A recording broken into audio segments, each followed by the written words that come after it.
The following presentation is a gift from the team at Streamline Publishing, publishers of Fine Art Connoisseur, Plein Air Magazine, and weekly newsletters Fine Art Today, Realism Today, Plein Air Today, and American Watercolor, and events, the Plein Air Convention and the Figurative Art Convention. We offer over 400 different art instruction tutorials and ultra high-quality video by the world's leading artists. If you like what you see, help us support our artists and our team with your purchase. Each video aired has a special discount code for today only in the comments section with a link to the video offered. And to see everything we do, or if you want to receive notice of new releases, new products, and new events for artists, simply click the other link, which says, "See everything we do." Thank you.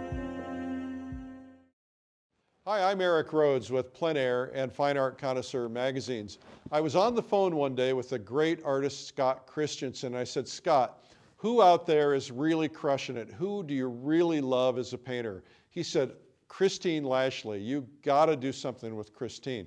So we brought her into the Plein Air Convention and we did a video called Paintings That Sparkle. Here you're going to get a sample of that now.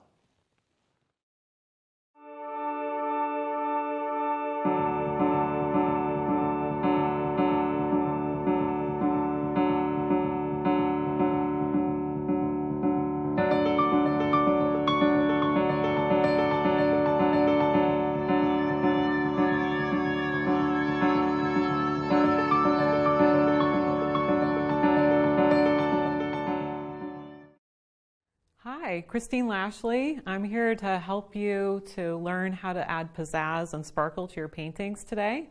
And we're going to be creating a painting of a rainy street scene with bright city lights and have some fun with that.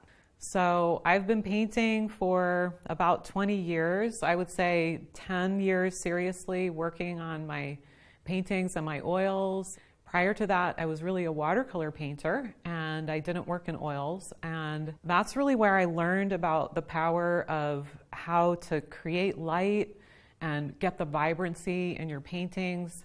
And I also lived in Seattle where it rains a lot. The myth is true.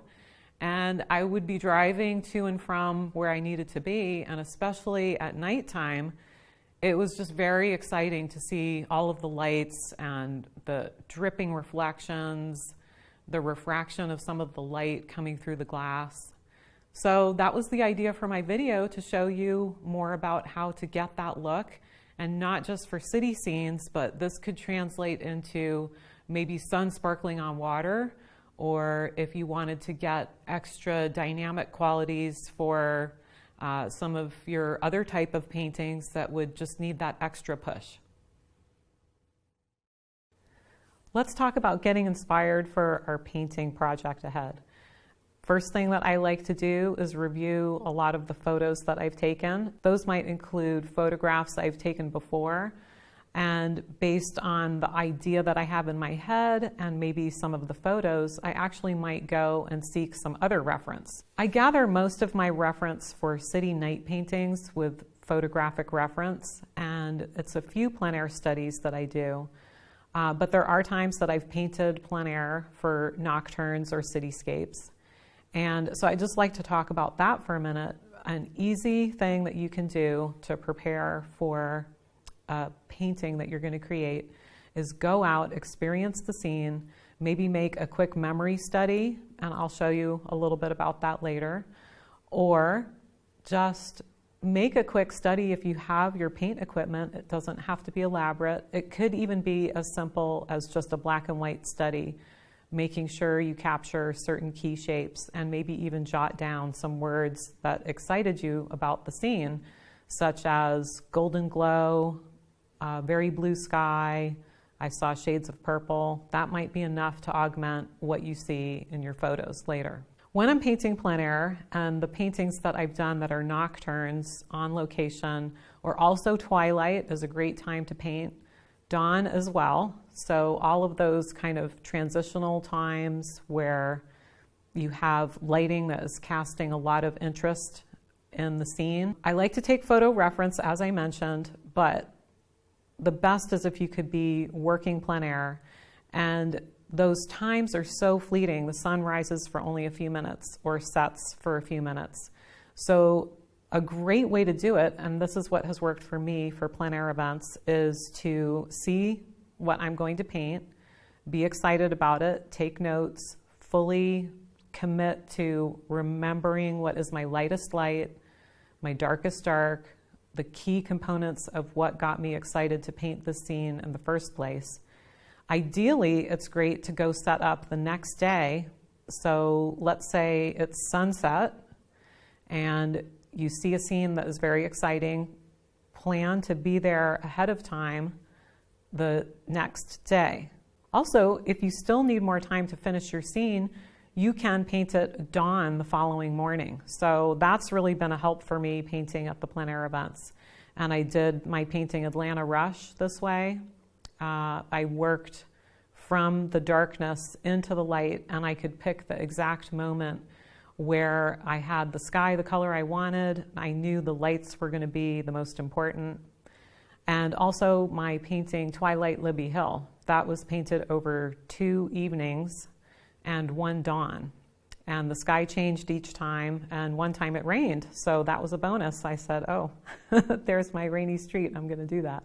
Twilight Libby Hill is one of my favorite paintings I've done outdoors. It was a large piece, I was excited to be there, but I actually wasn't feeling that great, and so I wanted to be close to my host home in case I needed to go and rest. So I'd like to take this moment of time before we even start our project to just make sure you understand that just showing up at the easel and going through the motions of starting your painting, even if you're not sure how it's going to turn out, just go and do it. You can do it. And I wouldn't have created that painting if I hadn't really pushed myself to just drag out my equipment and get everything started. So I often look at that painting and think it wouldn't have happened if I just didn't show up at the easel. I put together a collection of photos that I shot in different cities around the world, and even though we're talking about creating drama in your paintings, there's something exciting about travel, and whether I'm painting inside, it doesn't just have to be a rainy street scene or a high drama situation with a lot of dark and a little bit of light. These are just moments that I sometimes equate drama in a painting with being in a different location. There's something exciting about travel that I guess that comes out in my paintings. So we're going to look at a collection of scenes. Let's start with looking at my collection of photos that I have put together from Portland. And I just want to start talking about good photos and bad photos. And Portland, I knew this is Portland, Oregon, because I know there's Portland, Maine as well. So Portland, Oregon is a city that I can pretty much count on to be rain, and rain brings out some of the sparkliness of the lights that are happening in the city. And even if it's a less than perfect situation, not those transitional times that I was talking about where we have early hours or later hours, it could just be gray and rather drab. I shot the footage, and rain was pretty much only happening during the midday hours. In the Portland photos we're going to take a look at, there's one that has, you want to position yourself so that you can capture a lot of photos. And then you can just sort through them later, especially if you're dodging between raindrops or between awnings. You want to make sure you get just a bunch of shots, and then you can see which ones are going to work later. So what we're looking for is basically start looking for an interesting sky shape. So we want a V or a U or some type of good marker of what area is light and what area is dark. Try to have some glowing car lights if you can. Look for figures. Also, you want to avoid stacked images. For example, I have a photo here of a person, and it looks like a car is kind of growing out of the person.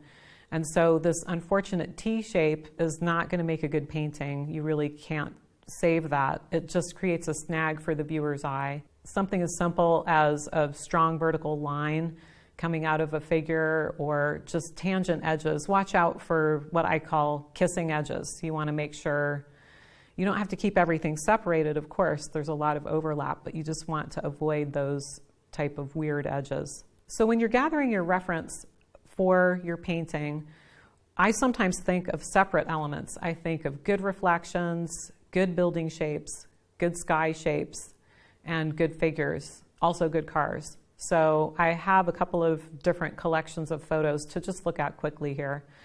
It's pretty interesting that you can establish if the figures are going to work well in your painting or not. I just like to have the figures be mostly either dark or light. And so you also want a good shape to your figures. They shouldn't be too close to the edge of the camera. So I have some reference here of not very good figures in New York. And then we have a photo of good figures in New York. And you can see that it's more silhouette and the shape is just more interesting of the collection of people. Speaking of figures, I'd like to look at this picture of a cafe. You can see that all of the people that are standing, pretty much their heads are all aligned, similar to the photo that we saw in New York. And all of the people that are sitting down at the cafe, those heads are all in a line too. So watch out for things that line up. As far as human heads, you actually want to organize some of your shapes that way. Sometimes if people are walking up a hill or down a hill, that can change. Obviously, if somebody is tall or short, such as mom and child walking down the street, that will affect things as well. And we looked and saw in the scene in New York, I've drawn a line for you as to the top of the heads, and notice that the feet actually are at varied levels. So those walking figures in New York, that's in fact what happens. That's figures in perspective. And a big pitfall is trying to keep the figures too separated. So in addition to just watching out where the head area is falling in general, you want to try to stack your figures so that maybe somebody's shoulder is touching, or we have groups of figures. If you notice in these two examples of figures, we have figures that are closer together and then figures that are spaced apart, but they're in groupings. In addition to the V shape of the sky helping you to start out with perspective, there's some very simple lines, especially if you have a view just looking down the street. You can look for the curb to help you out with understanding perspective.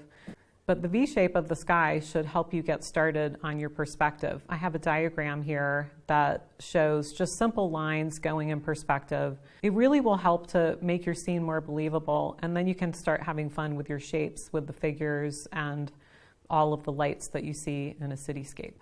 We also have some photos to look at as to shapes of buildings, and you want to avoid a really large, huge, chunky looking shape. Even if the lights are interesting, even if you have good reflections, you want to have an area of interest, such as the sky that I mentioned before, but also little shop fronts or awnings. Those all make for just different patterns that you can play with later in your painting.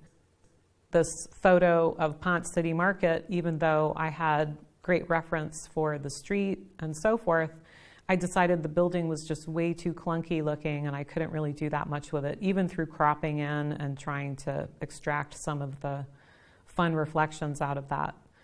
And then we have a photo of just a humble parking lot that has great water reflections. They're so interesting, I think it would make a really good painting just to play with those water reflections.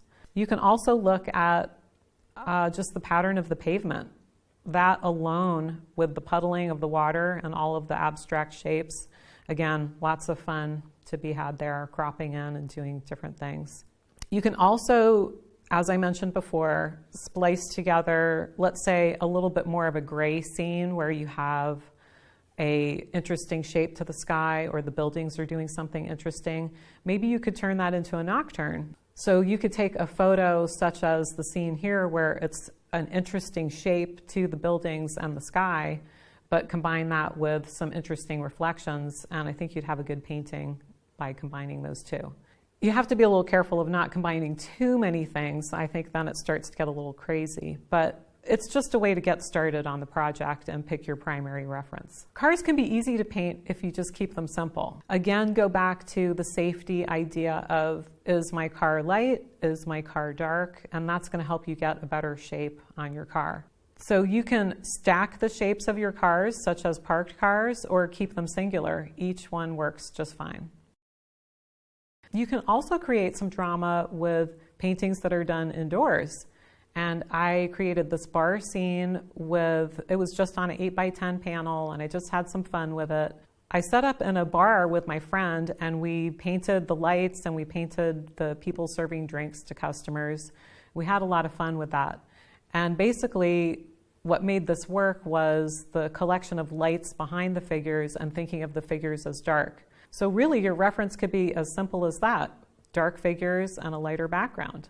So just to summarize some of the ideas that we've looked at to extract drama and make an impact with your paintings, good ideas to maintain are going to help you out to organize your picture. And you can see the list here: good shapes, group or organize, relate everything to each other, edit, delete or suppress items, and maintain a good feeling. Have it be busy or calm or exciting, whatever you would like to portray. Be thinking of that feeling as you do your painting, and also maintaining that lot to a little idea.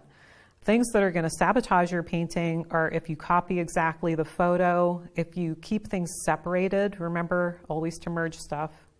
If you render things separately, embellish or add detail, outlining is going to be a sabotage to your painting. And if elements are too equal. So if you keep these two lists in mind, I think it's really going to help your paintings a lot. What we're after today in our paintings with drama is how to make an area of particular excitement where light is hitting either a shiny object or creating a flare effect. To create that visual interest, let's look at a couple of examples of understanding how light moves around an object. It's not just an area of light and an area of dark, whether it's going to be glasses on a cafe table or a car with headlights shining on a street. We want to have this idea of something glowing. Creating drama with lights is going to be pretty simple. We're going to look in the next segment at a couple of watercolor tips that really explain the idea of diffraction and halation, which are fancy terms for talking about light flaring around an object or creating a glow. A couple of photos here show examples of strong lighting conditions where the camera, in this case my iPhone, was able to capture the look that we're after. So the photos are going to help us understand some of the city elements and just elements of dazzle that are happening in our painting. I'm going to get out my watercolors now, and we're going to go through more simple exercises to understand those concepts of diffraction, halation, and just some basic simple shape making. Next, I'd like to talk to you a bit about how to start understanding color, how to set up a good value system and color structure to support dazzle in your paintings and to really maximize what you want to say. And it can be really well done with some simple watercolor notes here. And so we're going to go over that. You could do this in oil. It would be no problem at all.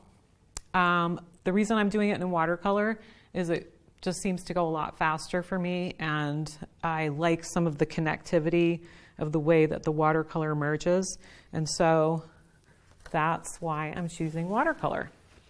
Plus, as I mentioned before, I've painted watercolor street scenes for many years after living in Seattle, and it's become a really good way to kind of work out some color ideas and value notes for my future paintings. I'm just going to be working in some small areas here of this idea of collected lights in a nighttime setting. And an easy way to do that is either to do something like a sunset from memory, where you know that you have your brightest spot of the sun, or you can do a collection of lights. So let's say we have some city lights here, and those are going to be our brightest brights. We already know that. So the point of this exercise is basically to establish that your lights are your brightest bright, and a good way for me to try to tap into that is to work from memory. So this basic study was from a memory of walking along a pier at night, and I saw in the distance these bright lights reflected in the water. And to work from memory, all you have to do is remember, what was my brightest bright? Well, it was the lights. They were reflecting. And then, was there any ambient light in the night sky? And usually the answer is yes. And the mountain was darker. So that's the little study I'm going to create for you right now. So this is basically the water's edge. And the lights were not all yellow. I had some little areas of red. So the extra bonus of what is going to happen here, at least I'm hoping, is I'll have little leftover areas of white, and I want to have some connectivity with the watercolor, and it's all going to bleed together, but hopefully it'll teach us about water reflections too. So if that's my brightest bright, I need to get everything else a little bit darker.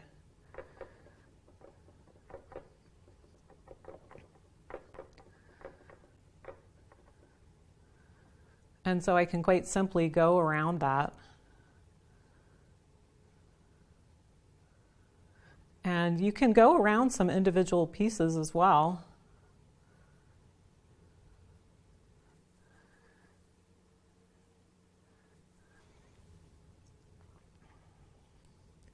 Try to vary the size. You can even chop some things up. What I remembered seeing was that the lights on the hillside were pretty small. So I just want to get all of this put in place.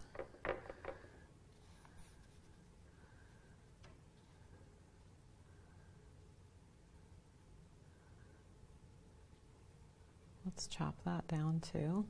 There's a lot of light along the shore. And instead of being a test of my memory, I'm trying to think of the hierarchy of information. So as soon as I establish what is light and what is dark, and then challenge myself to break up these shapes in interesting ways, and guess what? This is going to help you become more abstract with your paintings. So it's a nice, fun exercise. Then we can even start suggesting some reflections here. Anything dark here is going to reflect like that. It's just a fun little thing to start understanding that idea of saving about, in the end, 10% of these lights.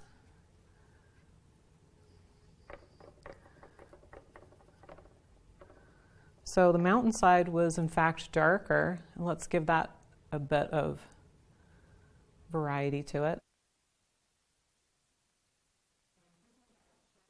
So I'm just going to restate that. So I'm thinking about shape, variety. So these are all fairly similar. Let's divide that. Let's actually take some of these away. So also the good thing about this is that we're not, because we're working from memory, everything is simplified. My little brain can only retain so much information. But all that I'm thinking about is I have to maintain this area of light, and I want small bits of light, and that's going to lead me to some good shapes, I hope.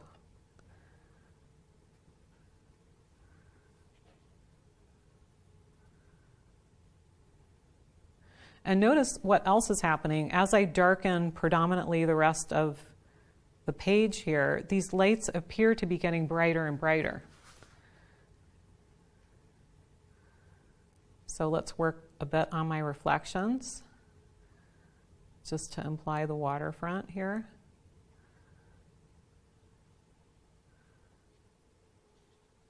And I want some of this soft. Reflections are always a little bit less bright.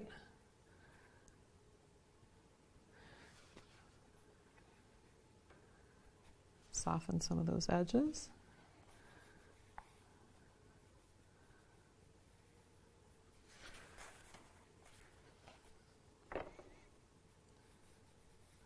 So that's basically it.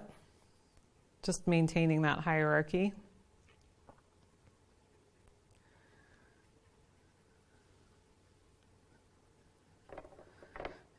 that blue is a little bit even.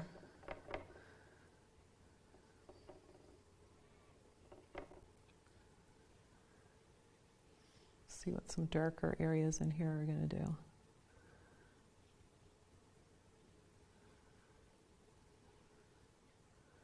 So this idea is going to repeat in our painting. We're going to be painting real things, but instead of this made-up scene, add what you need, subtract what is not necessarily important, and it's just going to help organize your artwork.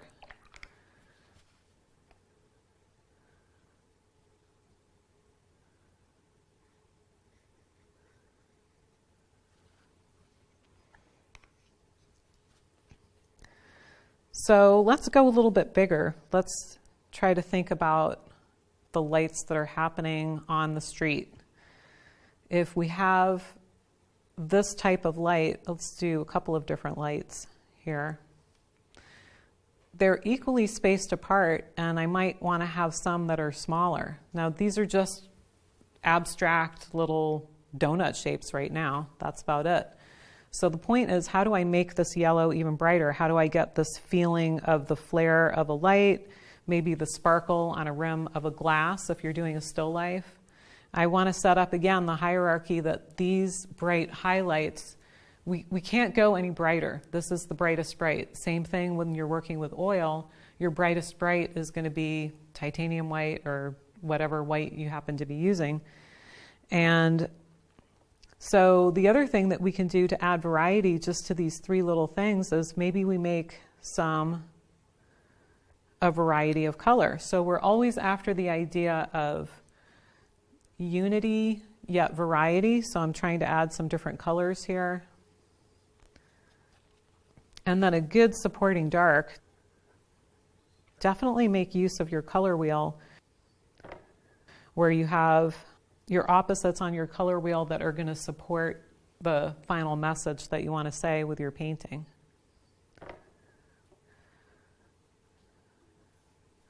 So the opposite of yellow is a purple type of color. I've dirtied the purple. And I can go right up next to that yellow. I'll just leave a part of this plain so that you could see how supporting with this darker shade, the value is darker, really makes a difference. You can even add a little echo of this color into the distance. So that would be another type of variety where that's a softer edge. And this idea of the colors kind of flowing together, I mean, this means nothing, but then again, this could be a collection of car headlights, right? And that's the fun thing about a city and even just that scatter of light. You really want that scatter to be irregular. You want to have different things happening. And sometimes it's nice to have really bright points. You can go around those areas of white. So understanding what watercolor does naturally and easily really helps me in crafting my oils so that they can get maximum impact by harnessing the power of what the light page can do for you, because watercolor handles light passages really well.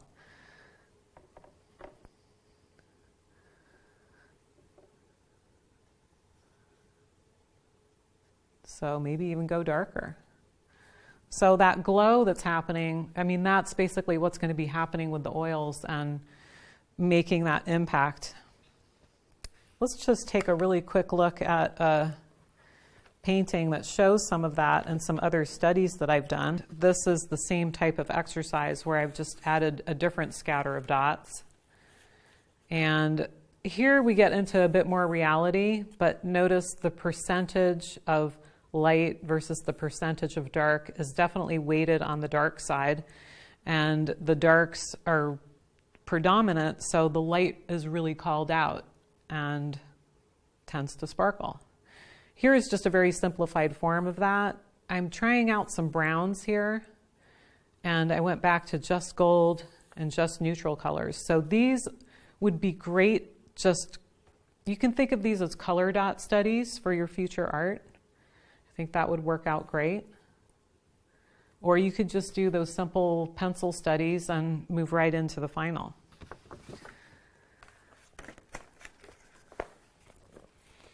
Here's an example of a painting that incorporates that scattered light dot idea. You can see the flare that's happening here. This is Atlanta Rush.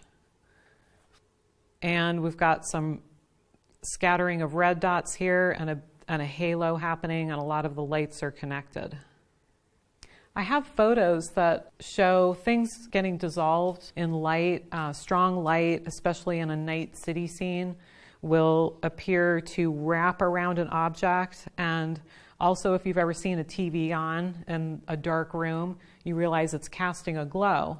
So that idea of light emanating from something or light wrapping around something, those ideas of what is happening to the light rays, that's called diffraction or halation. Halation is when we get this kind of halo around the hot spot of the light. Based on your color wheel, we've already done it to some degree here, but yellow and purple are opposites on the color wheel, so that's what this study represents. And so in order for yellow, which in fact on all of this white paper, it looks a little pathetic. It doesn't look like it's very peppy at all. So we need to help the yellow to kind of be shouty.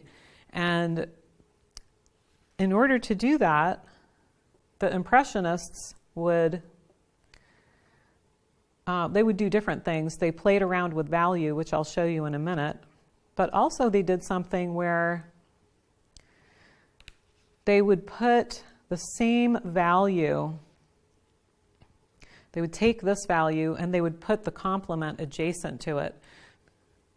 If you look at this in black and white, both of these colors existing should be pretty close to the same value. Purple's a really strong color and yellow's very pale, so I just want to get rid of this little bump there. So this is called a color bounce idea, or it's really what Impressionism is. And if you take away the value here, this is a very subtle way of extracting maximum color on a really brilliant, brightly lit day. So even though this video that we're making is about strong lighting and getting drama in your paintings and making them sparkle, I think it's good to mention that a really bright painting could also be a painting about strong sunlight, or maybe a white boat with the glittering sea beyond, and how are you going to make that really spark and hit the viewer's eye and make them feel like sun is reaching out and grabbing them. You're going to want to make use of some of these ideas. So I've created a painting in oil that was done for a painting competition, and I wanted to create that feeling of very strong sunlight. And I think that that has that sparkly feeling, but it's all in the very light key. And I was really working with these pastel colors coexisting right next to each other. So that's another way to create drama with just adjacent colors instead of going all the way to super strong value. Here's an example that I prepared for you. You can certainly make this chart yourself, and I highly encourage you to do that. A pet peeve of mine is when in a workshop somebody makes me paint squares. I like to do that on my own time.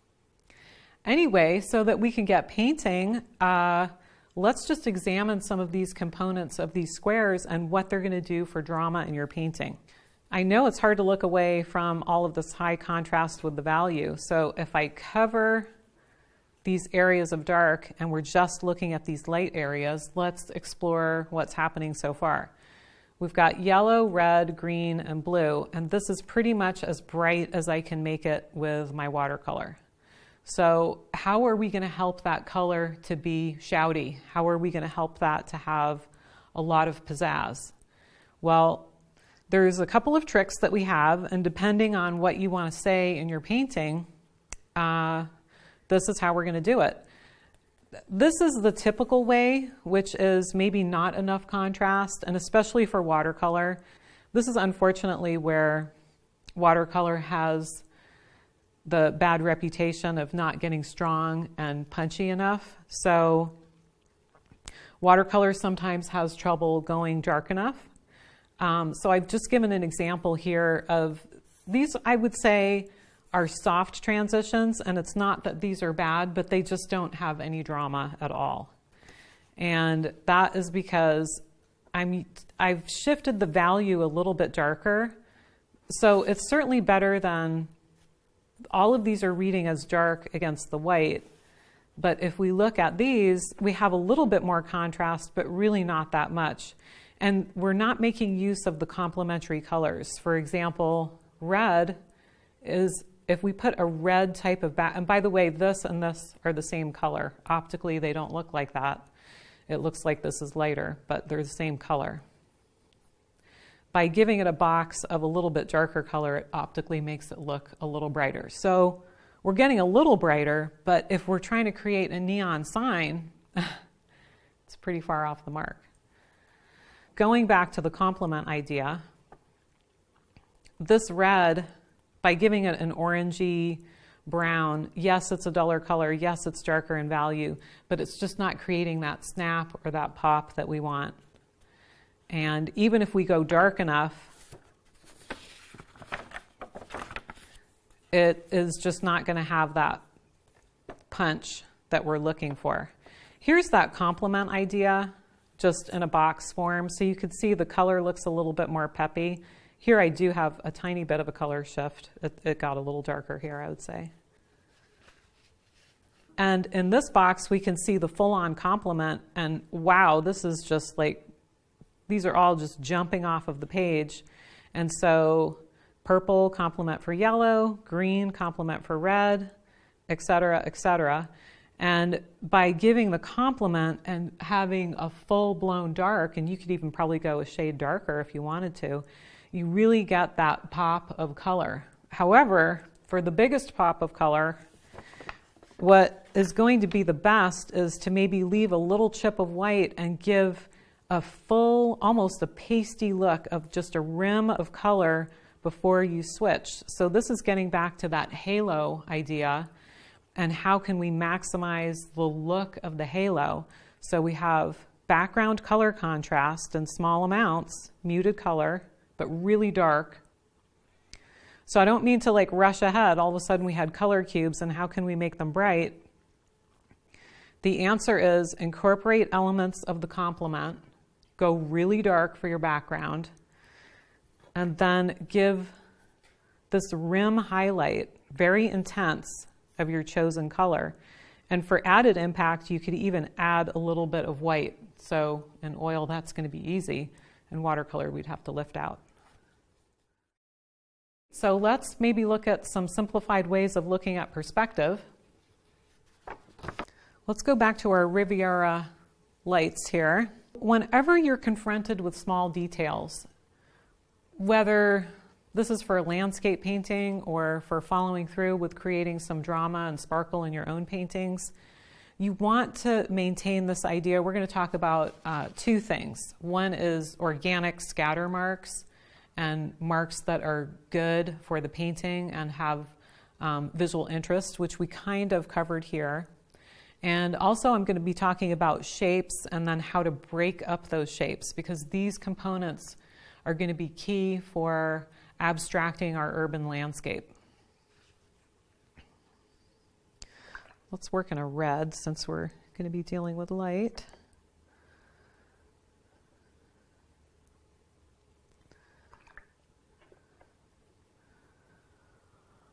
So if you're trying to create lights, and I know these are dark against the light page, but I think you get the point. No matter how hard you try with the brush and have good intentions, I'm trying to create an irregular pattern, there's still a little bit of polka dotness that is going to come into play. So you always have to watch out for that. One thing I really like about watercolor is quite simply by splattering, you already get a more organic look to whatever you're doing. And whether it's with some big dots or the little dots, it's just already more organic. Plus, watercolor actually hooks some things together And in fact, because we have such a heavy bead of water within the dots themselves, we're getting more micro variation. This is a lot like what happens to nature for tree leaves, even glitter on pavement, or in the case of man-made city lights, you're still going to get that happening because it's in the natural world, and even though there's some type of order, creating some of this, let's call it maybe organized chaos, because we don't want chaos in the form of polka dot and fracturing everything, but we want these drifts or sprinkles of interest. There's that idea. Let's just take that away for a minute. So the other thing is the implied line for shapes, and we're going to talk about buildings, figures, and cars. So those components are kind of important for putting in your city scene.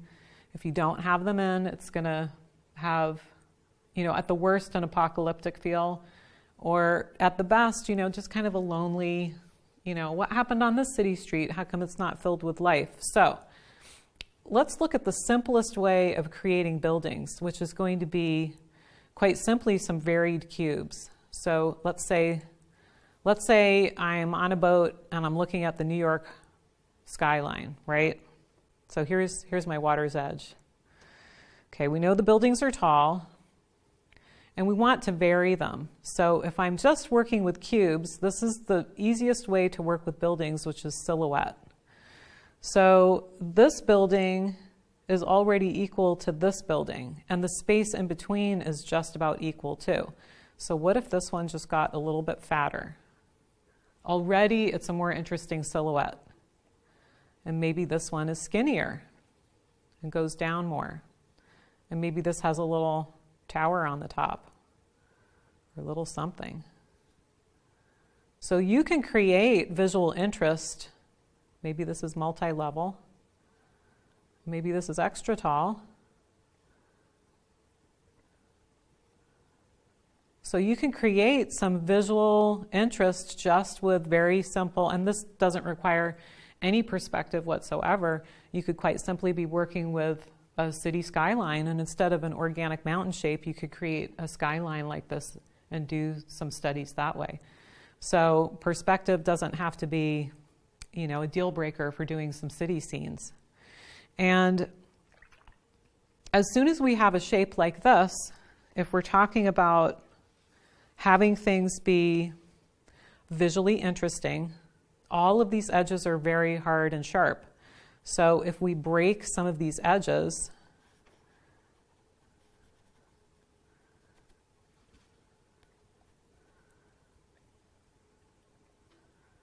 and these dissolve marks don't really mean anything. I'm just kind of creating some random patterns here. I think already we have a more interesting scene because we have micro shifts in color that have happened, and the regularity of the silhouette has been modified to have basically abstraction on top. So we have a lot of fat shapes here, so if you introduce some thin lines, all of a sudden the thin lines are going to hold a lot of impact.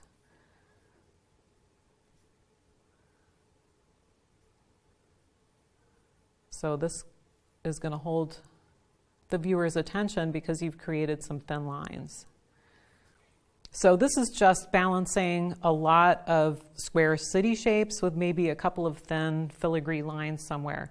So this, the scatter, all of the cityscape stuff, these are all ways to kind of encourage the viewer to believe that more is going on, more texture is going on, more detail is going on, but really you don't have to put as much detail in. So I think that's the good news.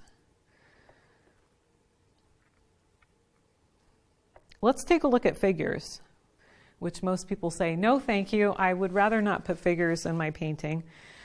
And I think that's just because if you have one, there's a lot of weight resting on that one figure. especially in the context of a landscape. It's why I like to do city scenes, because if you have many buildings, it's going to be easier than if you have one building. I think doing one building in the landscape can be a challenge. There's a lot resting on that one building.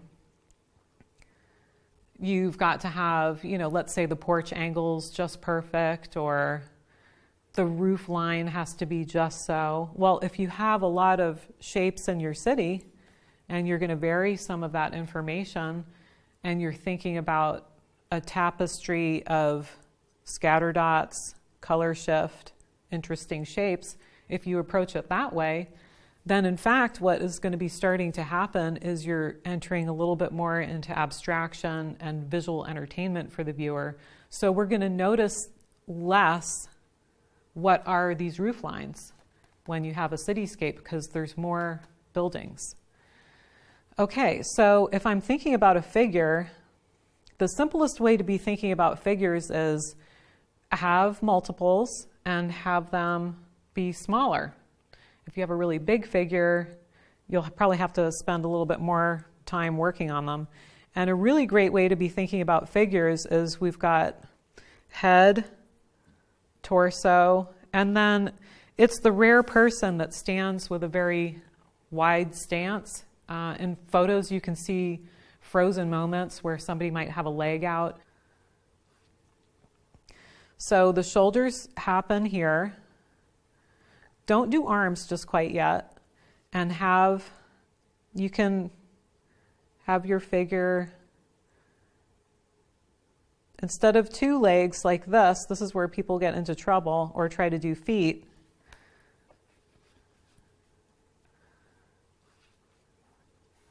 Let's just simplify that.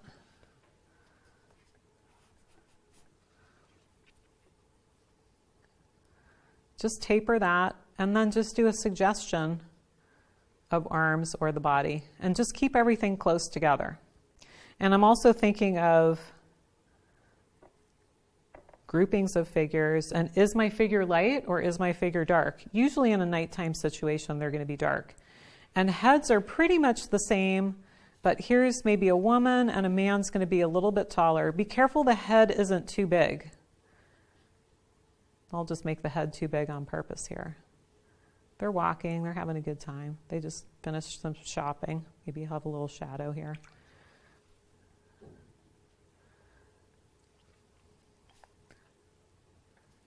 So if the head is too big,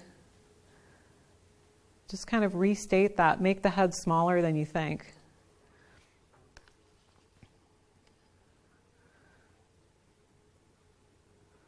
And that's going to work out better. It's watercolor, it's making a halo now. Let's see if we could get that. Take away the water so it doesn't spread.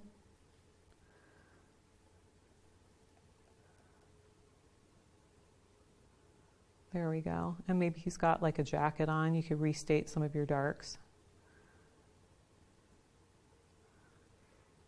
They're buds. Maybe a shopping bag. These are just like little ways to suggest, activity in the city. Let's have a larger figure and show the idea of, if you want to add just a little bit of color in that, you can start with a mid gray.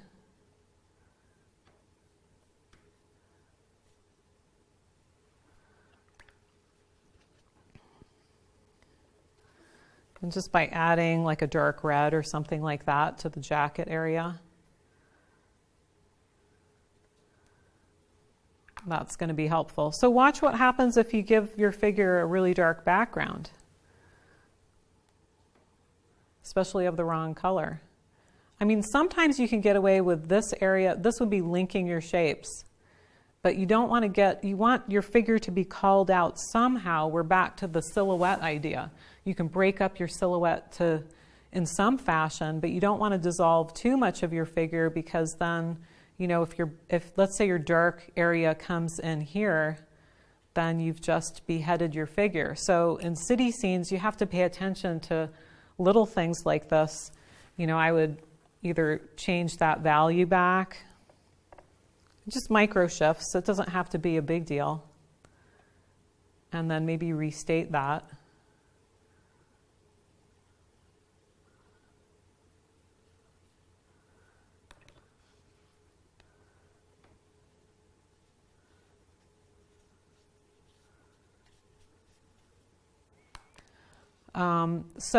These are just easy ways to incorporate a figure.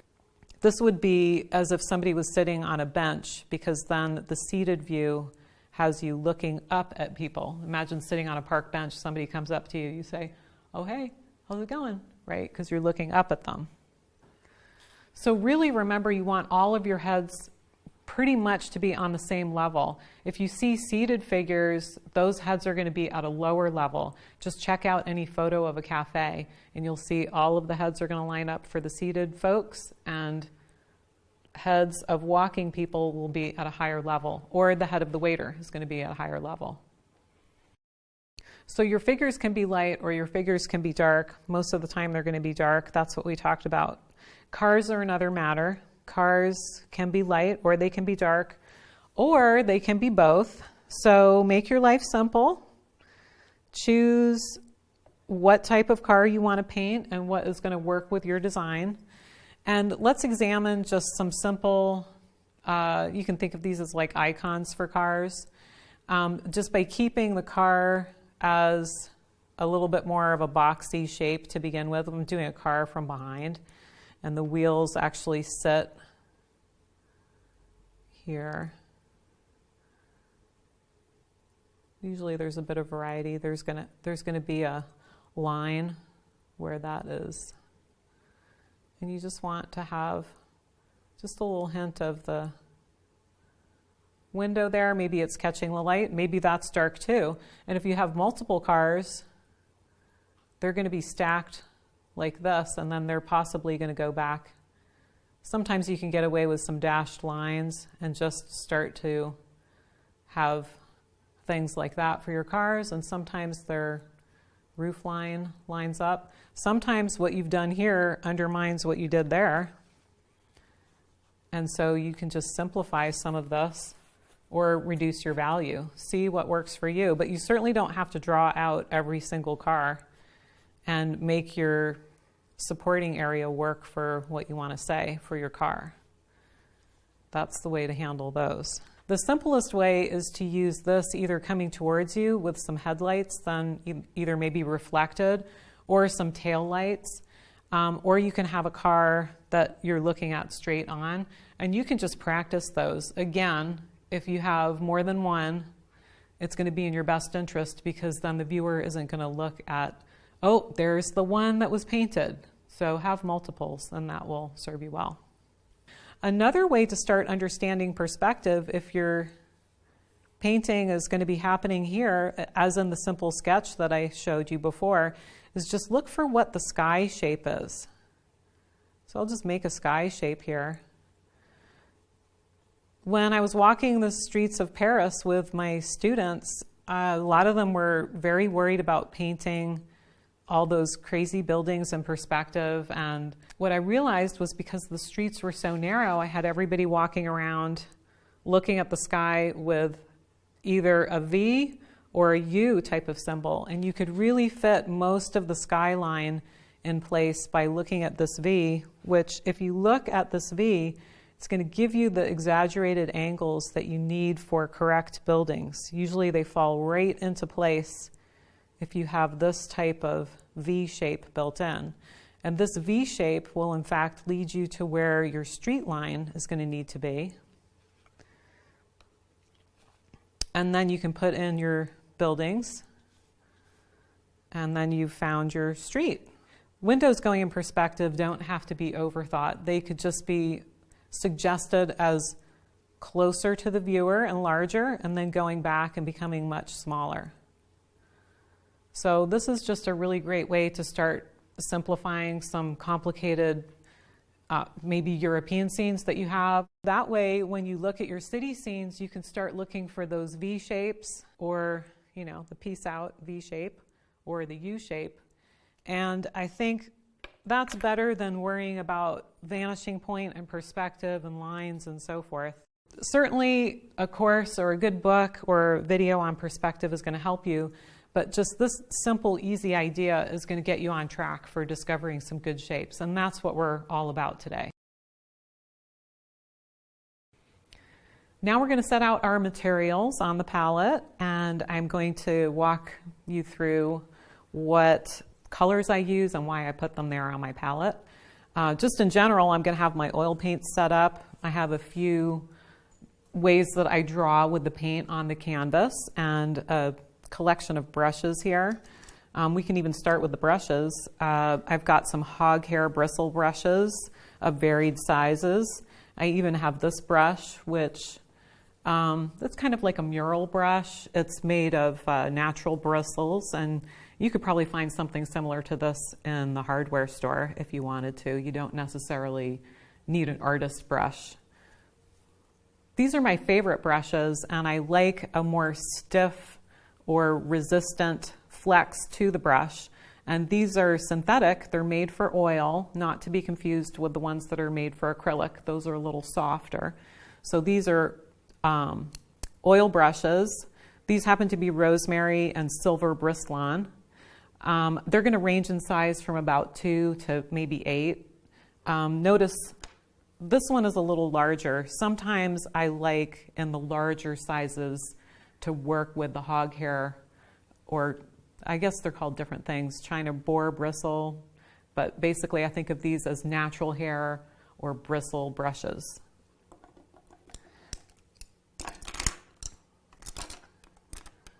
Over time, your brushes are going to have a stained look to them. They should still come to a chiseled point. There are times when I will make use of an old tired brush. Over time, these brushes end up opening up, and they still have use maybe as like a fan brush, but pretty much I want a sharp-edged tool to work with.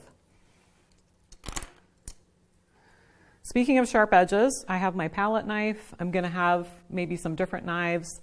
This happens to be my favorite shape, especially for painting city scenes. It has a nice point and it has a really good edge to it. Some knives are curved, and I think this is a good size. When you're using a knife, you really want a good, flexible tip to it. There are some knives that don't have that. And I'm very particular as well in the fact that I don't like for this area to peel off. So if you spend a bit more money, you're going to get a good quality knife. I may or may not use this. It's a squeegee. It was from an auto detailing set. I have like 10 other pieces that came with it at home. You can pick up a kit like that for about $20 just online. And lastly, let's talk about my solvents that I'm using. I don't use solvent. I'm going to be using walnut oil, terpenoid natural if I need to clean my brushes at any point. And then I have water in this container. So let's get things set up. I'm going to put things out in a kind of square, which mimics what I have for my paint box. When I have the luxury of a larger space to work on, I like to put out ample amounts of white. So often I have a mixing white and a pure white. This is titanium white.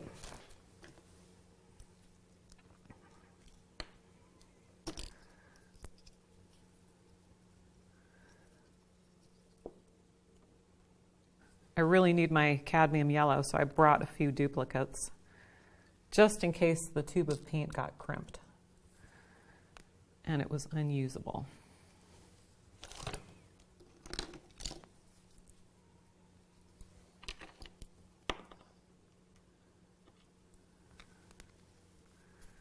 Same with white. White is so important. I usually travel with 2 tubes of white, even if one is very small, and I need ample amounts of white, and I might actually have one of them in my bag if I'm doing some plein air studies. Just always keep this in my bag.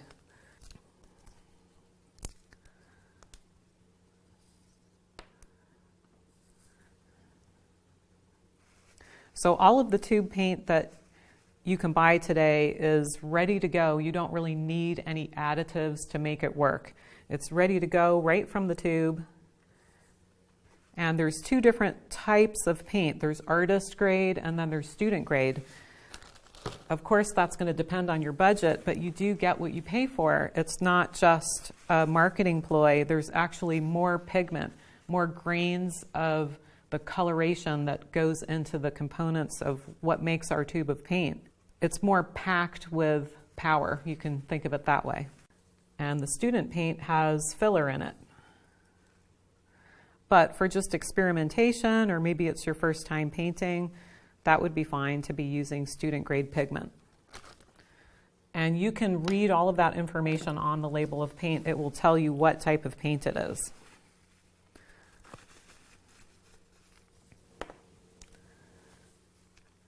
I'm using a paper towel just to help open up these caps if they get a little sticky.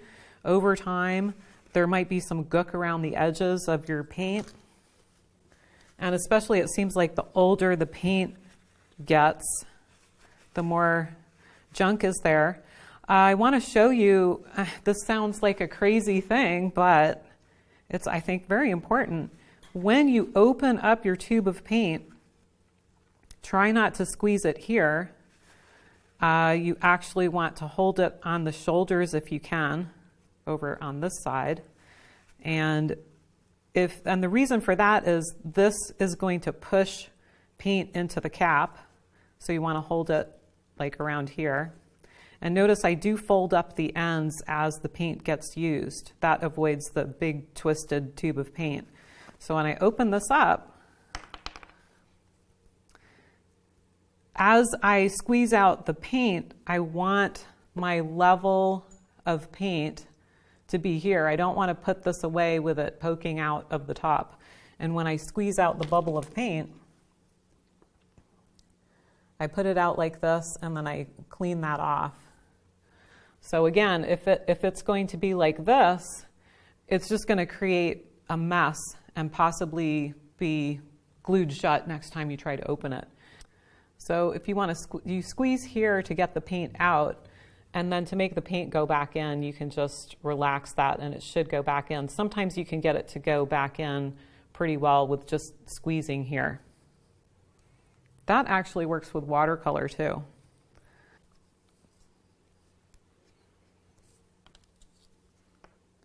Just a touch of phthalo blue. Notice how I put out much less of that. That goes a long way.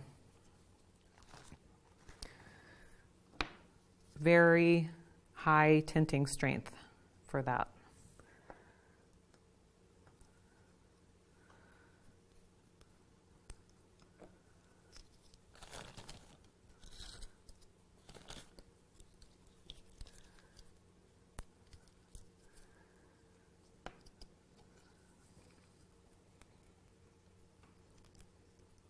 Here you can see a little bit of the twisted tube look, so before I put this away, I'm just going to squeeze this up.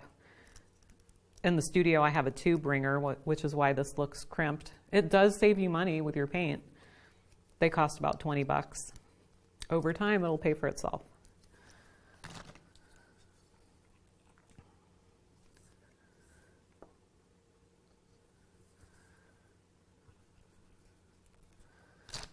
We have all of our paint now. All right, let's take a look at what we've got. So these are the water mixables, and going back to the traditional paints, and yes, they can all intermix together, but it'll make more sense when I actually get started, and you'll see me do water mixable start.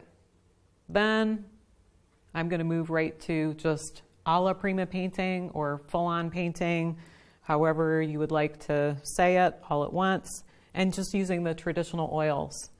Okay, so titanium white, this is Gamblin solvent-free gel, which has an alkyd base to it. It has some oil, some resin, and it just helps the color spread sometimes. I might add a touch of my walnut oil, which is in the no lid container. Cobalt blue, French ultramarine, phthalo blue. For night scenes, Prussian blue might also be a good color choice, but I chose not to bring it. Sometimes I can just add the tiniest bit of phthalo blue to add some real hotness or vivid color to the sky. So we've got cobalt teal here and cad yellow light, cad yellow. The cad yellow family is very wide. They've got cad deep, this, that, then there's cadmium hue. So when you see the word cadmium hue, it means it doesn't have any cadmium in the paint tube. And cadmium and cobalt, we have to treat those pigments with respect. It just means you don't want to eat while using those. You should dispose of your paint rags properly. And they have small amounts of a toxic substance, which is what makes up the paint. But they're beautiful paints, that's why they're still around. And if they're used properly, they're safe. So I just make sure that I don't have any cuts on my fingers or hangnails or things like that. And then those pieces of paint, the particles, won't migrate into your skin. Your skin is enough of a barrier. You won't need to wear gloves. So moving on, this is a color called Azo Coral. The equivalent color for some other manufacturers, the pigment is kind of the same, but they might have a different name for it. Sometimes names vary between brands. This happens to be M. Graham. And they make this color as a cadmium red substitute. And I think it performs really well. Equivalents in other brands are going to be permanent red light, perhaps, or Pyrrole red is another name that I've seen that under. Interestingly enough, you can go on the manufacturer's site or you can look at the tube of paint and you can see that there's a numerical value that tells you what the pigment is that is inside your tube of paint if you're not sure. So this is a quinacridone red and this is anthraquinone red. They're very similar. It's a synthetic red that for a long time, paint manufacturers were not able to get a permanent dark burgundy wine type of color red. So if you see original alizarin crimson, it's not necessarily a color you want to have on your palette because it's considered not light fast. And also paint tubes will inform you if your color is light fast or not. And light fast simply means, will this fade over time? And unfortunately, in the case of alizarin crimson, the answer is most definitely yes, this will fade over time. And that could be in a short amount of time. For example, if you're using thin amounts of this in watercolor or oil, it will fade in as little as maybe a year or two. Museums that have Winslow Homer watercolors exhibit the watercolors sparingly because they want to preserve the amount of light that falls on the paintings. And if you remove the matte from the watercolors, you can see, oh my gosh, this scene of a man in the boat used to be a sunset scene, but it's not anymore. Anyway, there's a lot of info. I don't mean to skip over that because it's important, and you can find tons of information about that in books or online and just read up on knowing about your pigments. So then we have, this is also water mixable. It's rather equivalent in color. This is interesting because these have different properties, but technically they're the same alizarin crimson substitute. And so it just shows you that even though the name might be the same, a different brand, in fact, will possibly look different when you squeeze it out, but the paint number is the same. That's very confusing, but it does happen. And then we have this transparent oxide, and again, transparent oxide in the water mixable. And these look and behave very similar. So this is an example of same name, same numerical value, different manufacturer, pretty equal. And I just have this one down because it's water mixable and I like it to start. So there you have all the materials we're going to use to make our artwork today. In preparation for today's artwork, I decided, am I going to do horizontal or vertical? And I just did some really simple studies that took a minute or two. And I wanted to decide which one was going to be better. I ended up choosing this one. And why did I not pick this one? I actually think that would have worked out fine. I just really liked this nice U shape here. It had some irregular edges. I felt like I could get the viewer to move around. So basically I was looking at a shape like this. Or is it going to be a shape more like this? And you can see that this one has a bit more irregularity to it. And I also felt like the V aspect of this had the viewer exiting the picture frame a bit more and started to look a bit too much like an X, so that's why I decided to go with this one. So the simple exercises in watercolor and also just drawing out a few simple ideas are going to really play a large part of how I start this painting.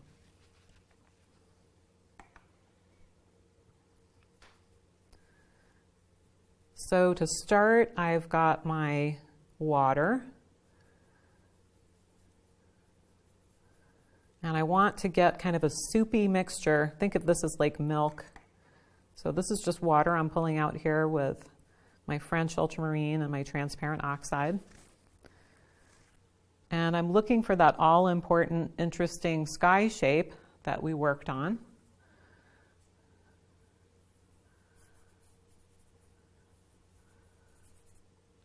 Here's the halfway point for transferring my scene. I can also mark that on my study if I feel like I need to.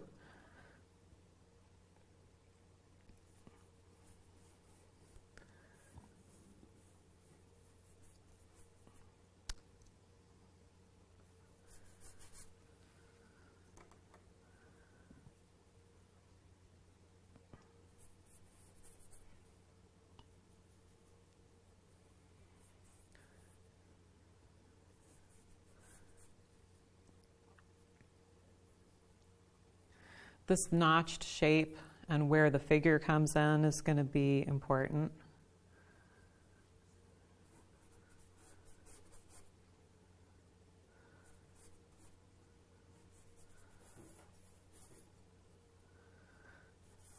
And even though these street lines are not essential at this point, it's just another way to start understanding where things are going to be happening on the painting. And I want to get this car in place.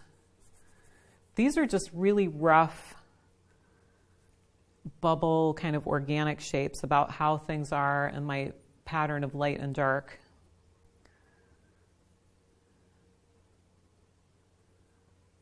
This panel that I'm working on is Centurion linen. It's on a cardboard back. There's a slipperiness to the finish. I'm really not sure why this is happening. I have not experienced this before. It's beating up as if there was something weird on the surface. It should still perform the same way. Sometimes what happens is there's like almost a hard finish from maybe the wrapping that was on there or something like that. So by rubbing off, it's already taking the paint a little bit better. So always a surprise in the realm of art. When I used to paint in watercolor, there was this one time when I actually had paper that they must have forgotten to size. And so I opened a new package of paper and there was something wrong with it. So every now and again, manufacturers mess up and the supplies aren't what you think. So I guess a tip for this moment in time is have extra panels on hand just in case. Which I do. I have extra panels, but I think this one will be fine. So here's the dark car. Notice that I'm crafting the shape of the sky. I'm thinking about that notched edge and how that is going to be visually of interest. This is exiting the picture plane here. This one is exiting it here. This is exiting the picture plane here. So these are elements that we worked out and just looking at some of the shapes that can happen.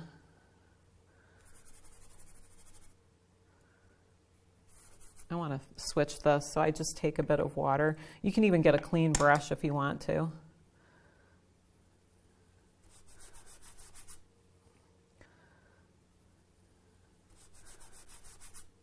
Sometimes I think about this as my drawing brush and then the eraser brush.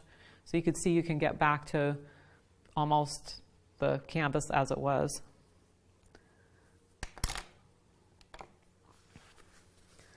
Let's get some stuff going on here. This is the block in, so really want to get stuff blocked in. One reason that I like my synthetic brushes is they don't get floppy when I put them in water. So this being a natural hair brush, I know is going to get floppy if I really dipped this in water. It's going to get really soft. But for now, it's doing just fine. And I just want to tone that sky. I might even add a little bit of this Theo Violet. Just really want to get that blocked in, just to know where things are.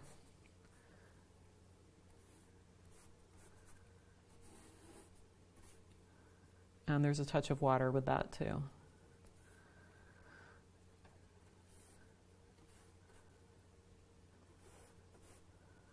So notice I'm really avoiding where this lamp is.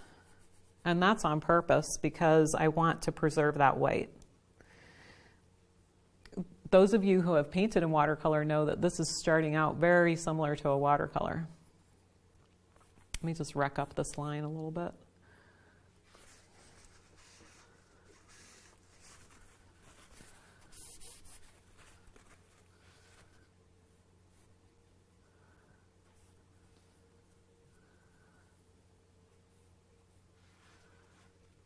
And all of this is going to be dark, so I can just continue the toning of this.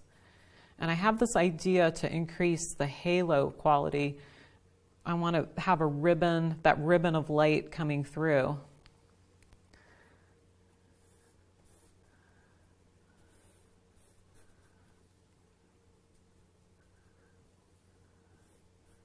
And my figure should really, I don't want it to merge into the lamppost, but the figure is going to be happening here somewhere. So I just want a really blocky shape for that. And here's that idea of the U. And then we're going to create the other one, which in fact, this, in the very beginning, this was kind of looking a little bit dark because I had marks on there.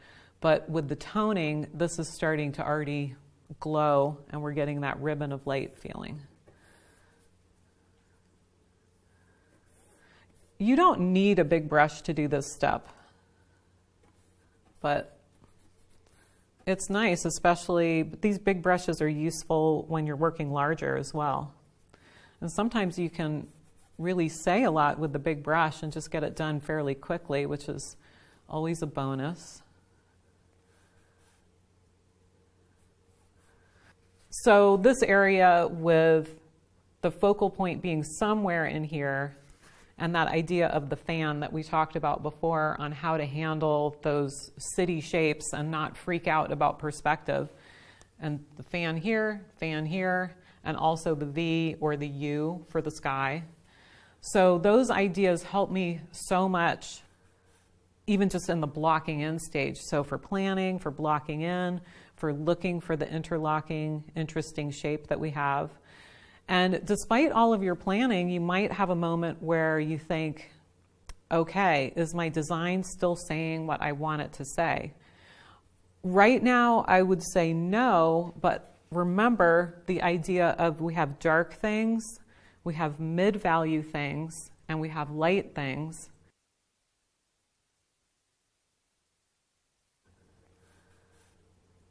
And then we also have the idea of lot to a little. So the idea for lot to a little is I really don't want to have so much white stuff, even though the temptation might be I want pizzazz, I want sparkle, I want to dazzle the viewer. We have to set up a hierarchy. You have to only have, to create the maximum impact, you have to be thinking of maybe 5 to 10%, 10% maximum of highlights. That is difficult. That's really difficult, because if we want to have that zesty moment in the painting, you have to think about those small bits, and I'm building this whole thing to support the small pieces that are going to go on later, the sparkle.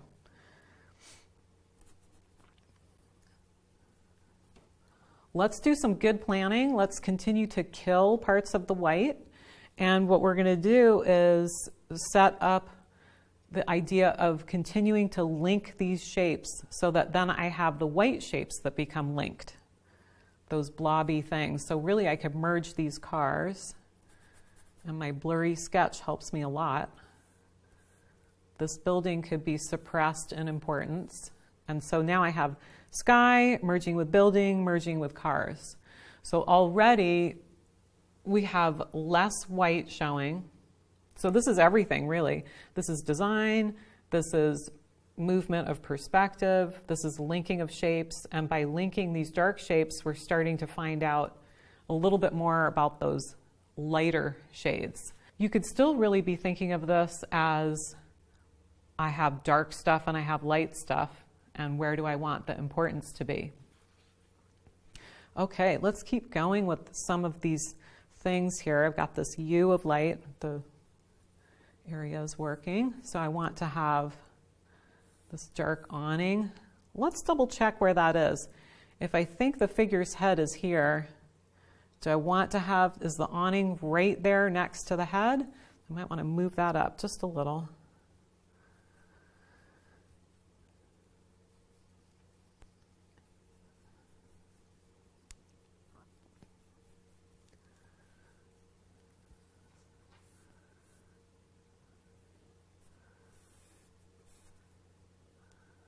It's the shop front here. Oh, it might be too far over. Eraser brush. I'll bring this back just a little bit.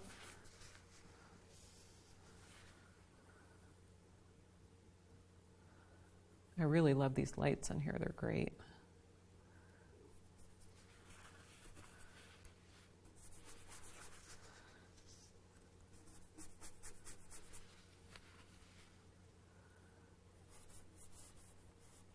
So this area is lighter, but it's not as light as what is happening here. So the points of zing are going to be, I've got here, here, and here.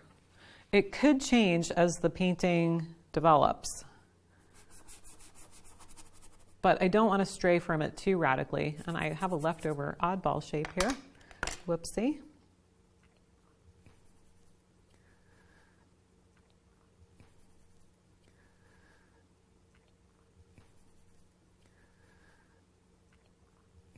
Often I skip around because I don't want to develop this contour exactly. I want to keep these suggestive kind of amoeba shapes happening, because in crafting my painting this way, I'm using full on the power of suggestion for creating these shapes. Notice there's no hard edges yet whatsoever, with the exception of this, which is incorrect. Let's just wreck that up to make a point here. So I think, getting out the ruler and things like that, I think that's a little bit overrated. Now, bear in mind, this is how I like to work. I like to work with these bubble, kind of cloud, organic type of shapes. For somebody else, there might be comfort in knowing exactly where your lines are. However, I think that the reason that I like to work this way is not only for that power of suggestion being on your side, but I feel like I could really change shapes, and this leaves me to have a sharp edge as almost a detail point. So a sharp edge is going to command attention, it's going to draw the viewer's eye, and just like we were talking about before with that lot to a little idea, we really only want to have a certain amount of sharp edges. We don't want to go crazy with the sharp edges. We want to have variety. Okay, let's see here. Always when creating my painting, I'm thinking about this idea of unity yet variety. And so that is how to tame some of the chaos that we see. The picture reference is just loaded with detail. And so what do we take out? So you've probably heard the saying that the hardest decision is what to leave out of your painting. And I would say that that is certainly true. That's what we worked on our exercises for. Just strengthening some of the dark that's happening up here. So let's talk about the paint film that is starting to develop. It might be tempting, even though it's not very beautiful yet. Hopefully this will get to a stage when you could almost be interested in perhaps leaving this for the sky. But this area is really so thin, it just won't stand the test of time. It's going to be easy to scratch that out even after it fully dries. We have to protect the integrity of the paint film. And building the paint film is going to go for that idea of fat over lean. So I'm starting with lean layers, meaning that they're thin and they don't contain much oil. And when we go to thicker layers, those will adhere to the canvas. Everything will merge together and be what is considered archival. So this is not considered archival because it has such a thin paint layer on it. So you might argue, well, watercolorists do that and acrylic painters do that. They do, but watercolor is protected under glass. It's usually on paper too. And if you would do an acrylic painting this thin, I would think that some artists might want to put medium on top of that or some other protector to just protect this delicate paint film, because the thinner it is, the more delicate it's going to be.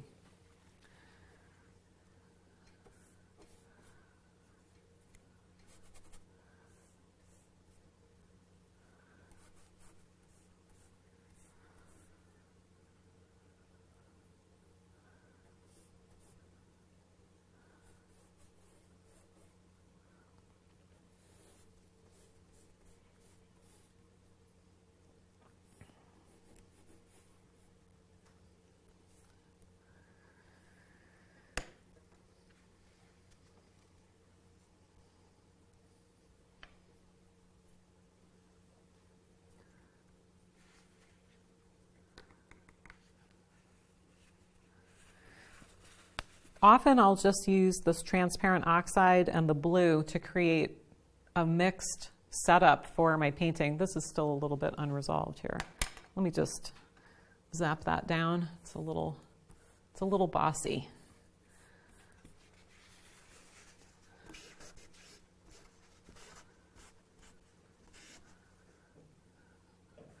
This is a foreshadowing of what the painting will be. Let's look at it that way. I don't like this shape. This shape and that shape are repeating. Let's kill the top of this building. In other words, the blockiness that was here, that cube really repeated there. And I'm going to extend this building. I'm looking at how this building relates to the dark car here, and I don't want to have those elements stacked. So the building was ending here, and then the car started there. But if I extend this out, and maybe even have a secondary building here, what's creating the wipeout ability is the moisture in the brush. And I don't need to get back to the white of the canvas because now I'm starting to set up the hierarchy of my dark stuff, my medium stuff, and finally those last bits of light.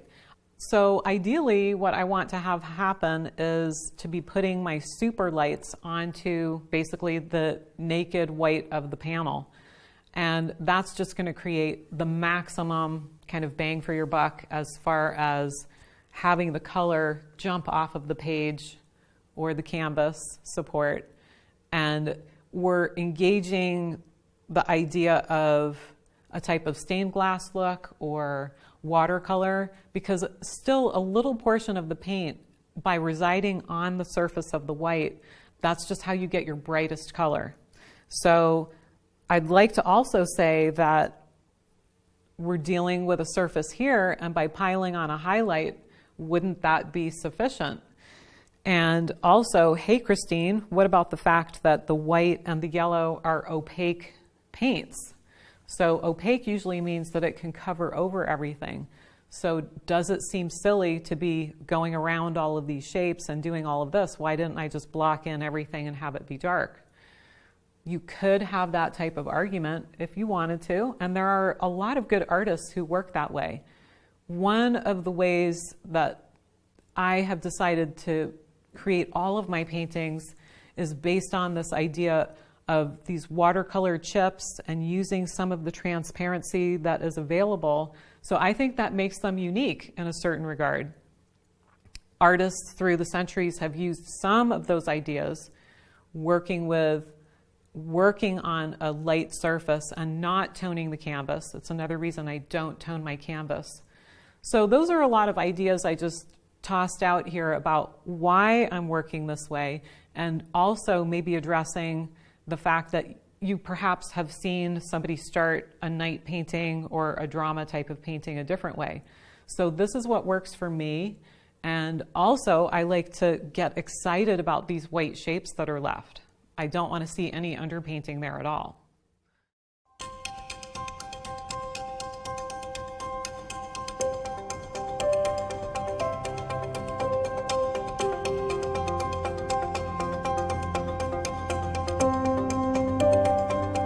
Brushstrokes.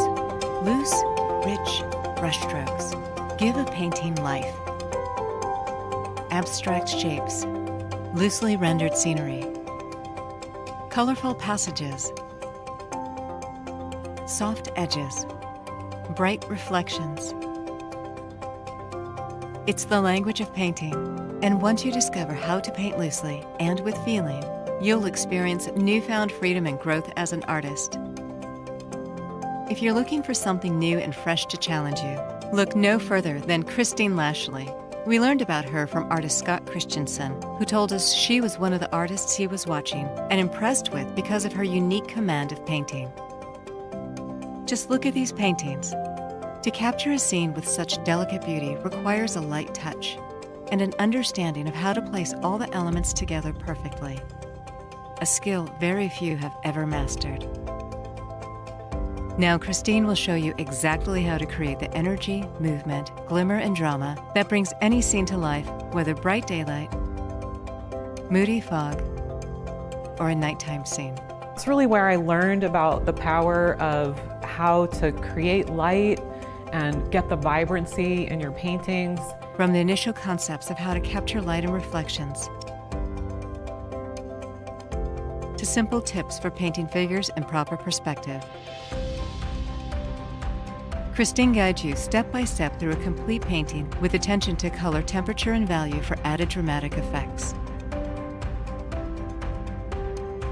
And maybe this is going to be a better start to the mixture, and then slicing this off like a piece of cake here. Christine Lashley is not only known as one of the top painters on the scene today, she is a masterful instructor who has received national recognition and awards for her tremendous ability to paint light, and believing no subject is too hard for any skill-level artist to paint.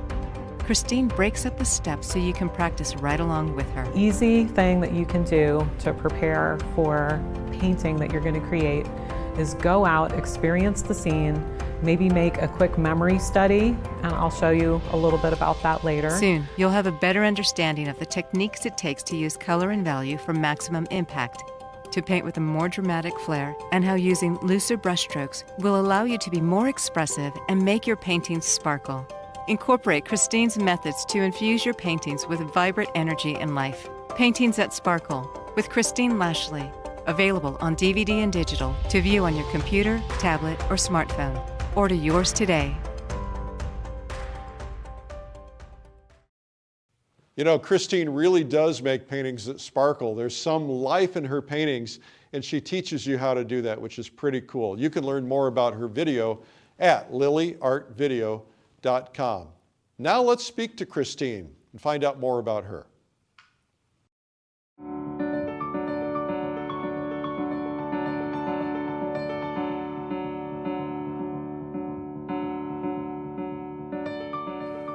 Hi, I'm Eric Rhodes with Plein Air Magazine, and welcome to Interviews with the Artist. Today we have Christine Lashley. Christine, welcome. Thank you so much for having me. Oh, I am so excited. You're such a rock star painter.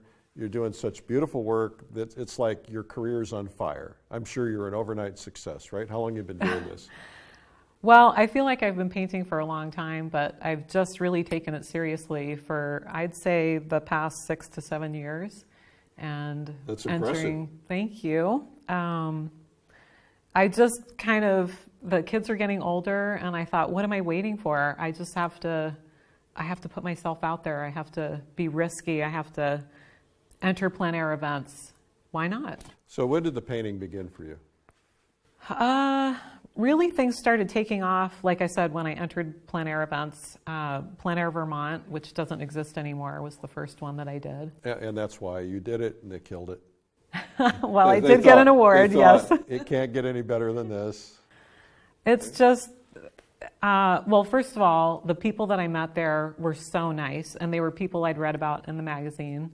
I just remember being in the break room, and I'm like, oh, you're Jason Sacron. I know you from the magazine. And Let me touch your robe. I know, and he was like, stop, and we just chatted like normal people would, like we are. And it was great. Everybody was so nice. They shared tips. And that was it. I was hooked from then on. But that's when you decided to apply yourself and really get aggressive about it. So Yes. when was the first time you picked up a paintbrush or had interest in art? Really early on. Like- I mean, I've just always been painting, but I never really knew what to do with it. I mean, I went to art school, and you'd think that they would teach you, and they do. You learn the fundamentals, but then how do you make a career out of it? And I think what we're talking about is, what do you want to visually say? What is it that really excites you? What do you want to paint more than anything else? Mm-hmm. And how do you want to say it? And if it's not getting the recognition it deserves, or if you're not getting into contests, what can you do to better yourself, to really make yourself stand out, to be better? So where did you go to art school? I went to Washington University in St. Louis. They have a great art program. Okay. And so, but it didn't give you the complete picture. So Correct. You're missing the art business side, and they were teaching you technology, but not feeling. You talked Well, about. you flatter me. It was on the cusp of, computers were entering the graphic design art market, and people were like, I don't know about that. Mm-hmm. So you entered school. You went to school. You studied. Were you intending this as a career, or was it just something to fill time? I never thought that I could make it as a painter, so to speak, because who makes it as a painter? So I was thinking graphic design, murals, illustration. So I, in fact, have an illustration degree. And we had great figure drawing, and we did get a great education in that school. But it's a broad education. I think Dean Mitchell went to that school, didn't he? I think so, St. Louis. Oh, yeah, that sounds familiar. Donna Karen. I mean, a lot of good artists have been there. And in fact, I took fashion classes. It was great to have a sampling of everything. Did Donna copy your ideas? Wearing black, yes. Yeah. And so you get out of school. What happens then? So I worked graphic design and doing murals. And at a certain point, I just kind of, I don't know, I thought, I just don't want to be a graphic designer anymore. I want to do something else. And then I decided to stay at home and have kids. That'll change everything. Right, and it did. In fact, my kids were a turning point in my career because I stayed at home with them. I made a commitment to be happy with what I had, which was a beautiful home life, wonderful children. And I started teaching lessons in the evening and started doing children's portraits because all of a sudden people were interesting. My kids were so perfect. Of course. And their friends started, we'd have play dates and, hey, who did the art here? Wow, those paintings of kids are cute. Can you paint my kids? And so then I started teaching lessons and doing children's portraits in watercolor. And what age were your kids at this time? They're pretty young. Yeah. Let's see, infant to toddlers, and then they entered school, and I started teaching a little bit more. So you're painting, you're making a little bit of money on the side kind of thing, or are you making a lot of money? Yeah, it was a little bit here and there. Plus, it was a chance to be an adult again. Dad's going to put the kids to bed and read them a story, and Mom's going to go teach her art class. Yay! Yay, you get to get out of the house. Mom's big night out. Yeah, right. And so at what point then did you decide to pursue this on a more serious level? Was it once the kids got to the point where they're in school all day? Was it a point where they're grown? Well, they had to be a little more self-sufficient, and I am very fortunate in that I have, they started cooking for themselves, first just peanut butter and jelly. Don't worry, Mom, we'll be fine for an hour. And then when I can finally do the plein air events when they were old enough, if they were at home, they could let themselves into the house after school, maybe even make a simple dinner. At first it was, don't turn on the stove. Yeah. You can reheat what's in the Can fridge. they do that now? Yes, they're great. Yes, my kids are definitely old enough to do that. So when you talk about doing plein air events and you got kids at home, most of these events you're going off for a few days. Were you able to do that, or were you just kind of going out to something that happened to be on a weekend day? Or? Well, it was a tough transition for the family. They were, on the one hand, very supportive, but sometimes I would get into an event, I got in, I can't believe isn't that great? And the word was, oh, that's great, Mom. Yeah. We're so happy for you. Yeah, but you're not going to be home. Wait, so you're leaving again this month? Yeah, so they're very supportive, though. So your best advice to somebody who might be viewing this, who might have kids at home, if you look back on how you did it, would you do it any differently? Would you change it up a little bit? Give yourself a little bit of a reward doing your art a little sooner? What would you do differently? Well, that's a great question, because at the time that I was transitioning like that, plein air events were kind of newer. And so the infrastructure that you've built, even reintroducing Plein Air magazine, that's just really raised the awareness. And I think that anybody who is in my situation now has a better chance of getting into events. You could do a smaller weekend event. There's so many more. There's contests. You have the online contests. None of that was happening to the degree that it is now when I was starting out. So it was kind of an uphill battle. So I think the avenue is kind of wide open now. There's so much opportunity. Big change. When we started the magazine, I don't think there were more than five events nationwide, maybe 6. But today there are over 250. So it's changed a lot. That means changed a lot. 250 events means they got to get 15, 20, 30, 50, 60 artists for each event. That's a lot more opportunity. A lot of opportunity. And there's really good cash money now. At first the prizes were $500, $1,000. That was considered top prize, and now you can have $10,000. Yeah. Not bad for doing a couple paintings. That's right. Not bad for a week's worth of work. So you are, how would you categorize yourself as a painter? Well, there's labels that you can put to that, painterly realism, but honestly, a big turning point for me, just going back a little bit in time also in the interview, I just feel like I'm learning more than ever. On the one hand, I know what I like, I know what my aesthetic is, but I feel like the more I think I know, better things happen when I start at ground zero and I approach just a painting as a curious thing. What if I did that? Hey, I'm going to try this. And I do my go-to subject matter, of course. I'm not reinventing the wheel each time. I don't mean to say that. But approaching things more as a scholar and trusting in the process. So, I'm exploring when I approach a canvas. Well, that's one of the things I've noticed about the artists that get to the top of their game is they never stop exploring. They're always experimenting. The ones that get stagnant are the ones that do the same thing over and over again year after year. But the ones who are, even top artists, the very, very top artists have told me that they'll take a workshop from someone else, someone who might even be considered a lesser artist than they are in some ways, but they know that this person has a gift in a particular area, or maybe not a gift, because I don't really believe it's about gifts as much as it is about passion and development, putting in the time.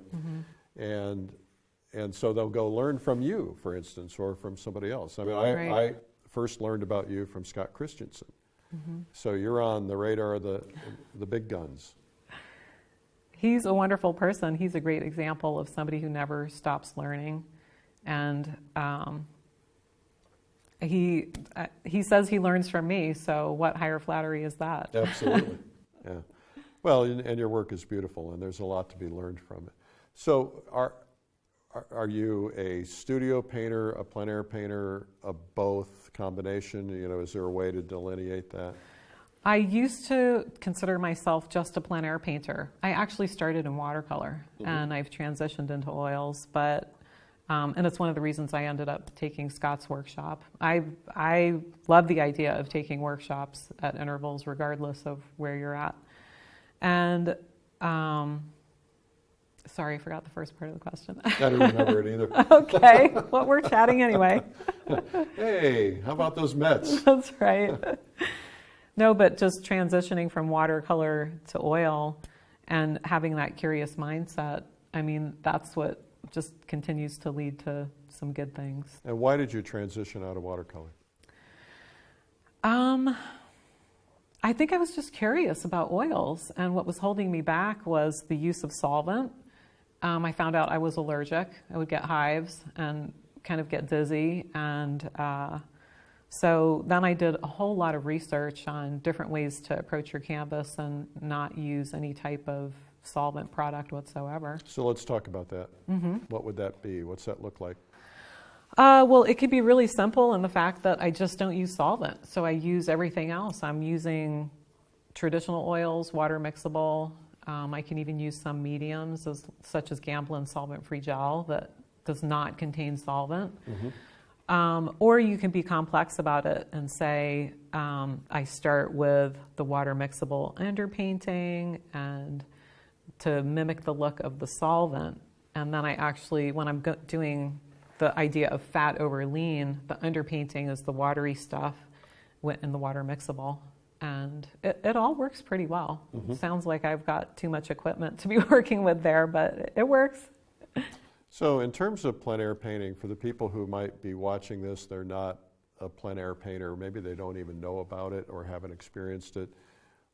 What do you learn if you have been painting in your studio your whole life, or in the back bedroom or whatever, and you maybe you're painting from photographs or copying other things? What happens when you start going outside? What changes? Such a good question. Thank you. Plein air is like everything. I mean, it all has to start there. Has to. Yes, because as humans, we are outside, we're interacting with, I mean, nature's just the ultimate teacher.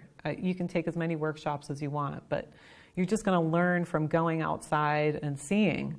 Somebody could tell you till they're blue in the face and you're blue in the face, here's how you paint a rock, here's how you paint a tree. But you just go out and you look at it.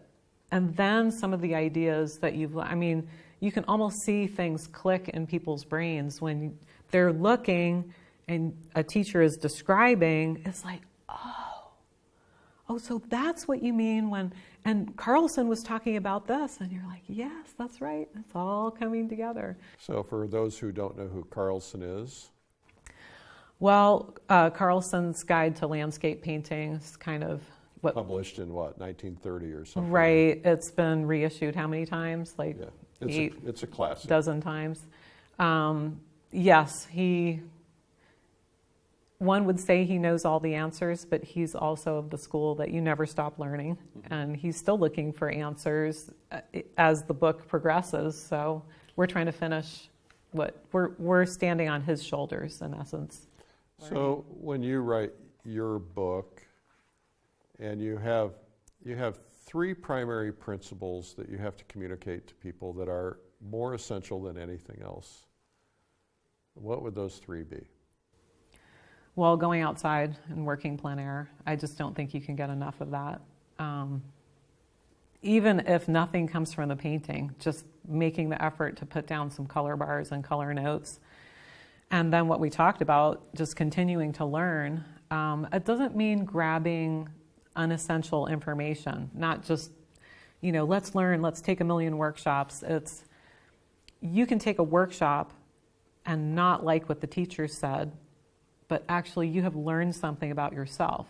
So being mindful of your own values and your own aesthetic as somebody else is presenting information. And so that could be paintings on a wall in a museum, could be at a workshop, could be at the convention when somebody's talking or doing a demo. You can actually disagree with their choice of red. It's your prerogative, but be actively learning about yourself in that regard. So third thing, in fact, make time for some other hobbies. Sometimes I feel like art is so all-consuming.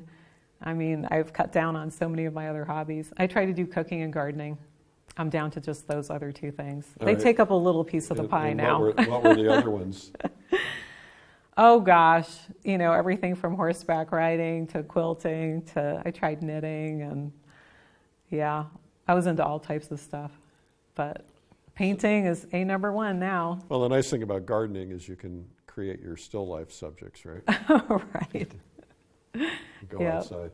So you mentioned the convention. The people watching this might not know what you meant when you said that.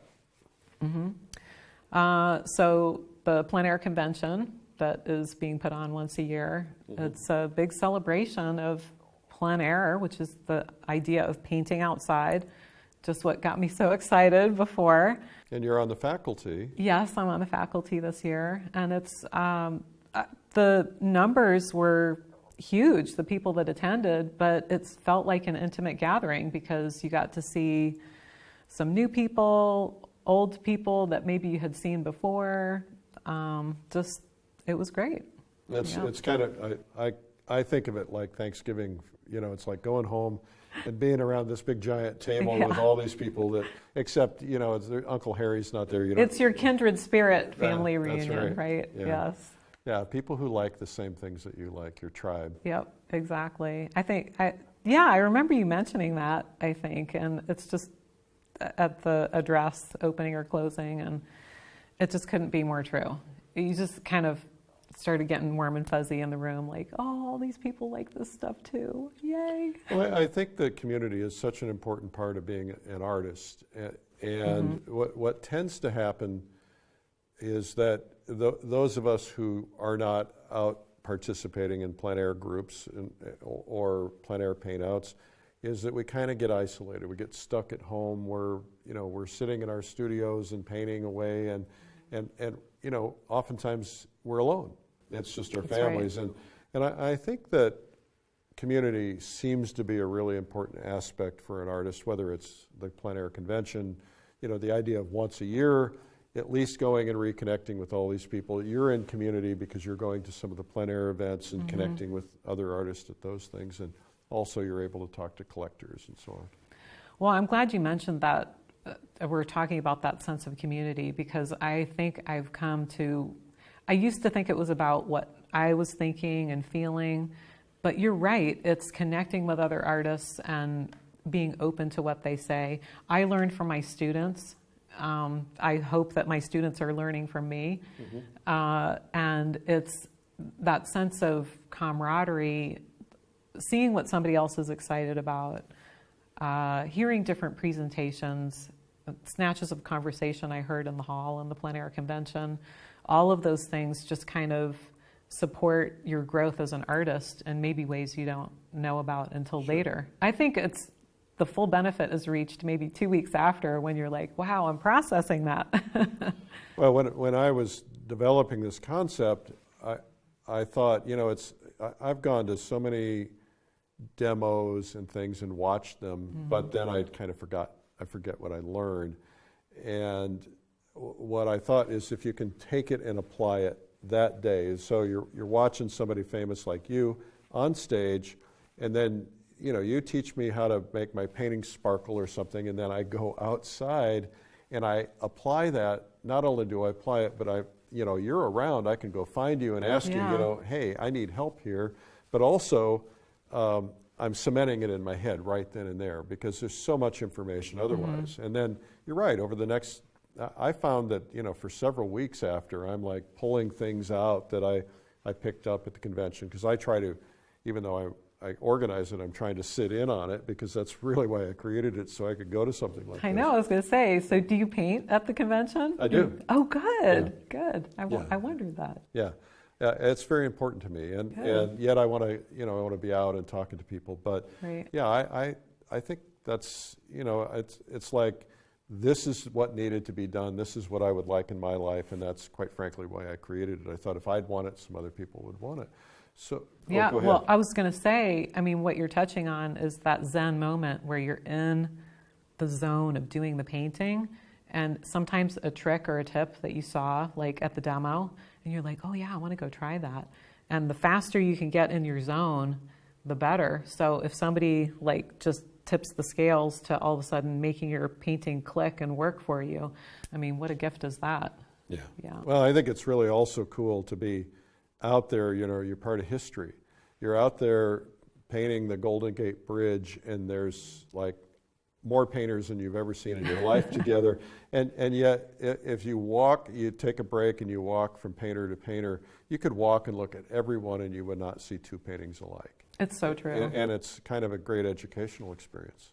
Well, and you can find little pockets of people. Like, it's great to see the whole crowd there, which is very exciting, and walk, here's a painting. But also, I heard of stories where people said, yeah, there were just 2 or 3 of us, and we went over the hill, and there was nobody around. It was so peaceful and quiet. So you have, like, the big crowd and the hubbub if you want it, but you can also go find your little nook. Yeah, absolutely. Yeah. So for the people who are kind of at the beginning stages of learning, what's the best advice you can give them other than the 3 points you gave me before? What's the best advice is in terms of you're going to learn to paint, here's what you need to expect, here's what you need to maybe anticipate or expect, and here are the things that you really need to be focusing on. Well, I've been teaching for 20 years, so I've seen a lot of beginners, and I think really your only requirement, because often people are like, I'm not sure I'm good enough, I'm not ready, and in a certain regard, you're never going to be ready, nor should you be. Part of the job of either a plein air convention, a workshop, or even facing the blank canvas is, let's get over that fear that, okay, now we're just going to try. We're going to try to do this thing. And we're just going to be present and show up. So if somebody's nervous about the level of skill required to do something, I say all you really need is a positive attitude. Mm-hmm. I mean, I will show you which end of the paintbrush to use, not to worry. The one with hair on it, right? That's right. Actually, I use both sides of mine today. So for my signature, I use the other end. But no, I'm just joking around. But it's a good question, and I think it's number one for beginners. They're worried I might not be good enough and everybody else is going to be better than me. But the person who does the workshop with a smile and just, I'm just going to try this, and maybe they come with no expectations as to performance, and they're the ones who are going to get the most out of it, because with no expectations, you just can go up, right? Well, and I hear from people who do workshops that there are people who come to workshops and they'll watch the demo, but they're not doing anything that they're being taught. They're just kind of going in the path that they're comfortable with. But talk about the value of pushing yourself outside of your comfort zone. Yeah, and people have different levels of doing that, I think. And as a teacher, I try to respect that. Mm-hmm. But I especially can speak personally, and that the more I push myself, the more I open myself up to trying to be comfortable with failure. Okay, I'm doing a demo now. Could be the worst painting ever. Could be. But let's just see what happens. Let's talk it through. And really, if you have certain tools, it could be very simple, like just knowing a little bit more about your materials or taking a workshop. Just that idea of getting over that hump and trying, I mean, it makes all the difference. I mean, it really does. You just have to be open to failure. It's a good thing. It doesn't have to be a bad thing. Yeah, I think the hardest thing for me to learn when I started painting was that I would get really invested in the canvas that I had just created. You know, I'd fall in love with it for whatever reason, and it took an instructor coming over one day and then scraping everything off of it and saying, "Here, start over." And I was mortified. Yeah. But he said, "Look, you've got to get to the point where you're not worrying about whether it's good or bad right now. Right. You know, your drawing was off. You're never going to be able to fix it. Let's start over and get it right, and let me show you how." And so not being invested in that canvas, because that, you know, we fall in love, we all fall in love with the cool things that we Right. think we're doing until we look at them 20 years later. Well, I think the cadence is, and people can attend the Plein Air convention and be on any angle of the spectrum, but I think when you're a beginner, it just feels good to push paint around. So, you know, yeah, get a knife and just squish it around. That's a great painting because you had fun. That's right. And there's something to be said for that exuberance on canvas. And then as you progress as a student, if you're asking questions, if you're checking in with yourself, if you're observing nature, you say, yes, but how do I get the sunlight to fall on that tree? Exactly just so. I'm curious. I would be willing to fail on many yellow tree paintings in order to find the answer to that question. So then you start progressing along. Then you have expectations about your painting. So this is when, you know, you've left the pure exuberance. I've actually heard people say, I used to have more fun painting.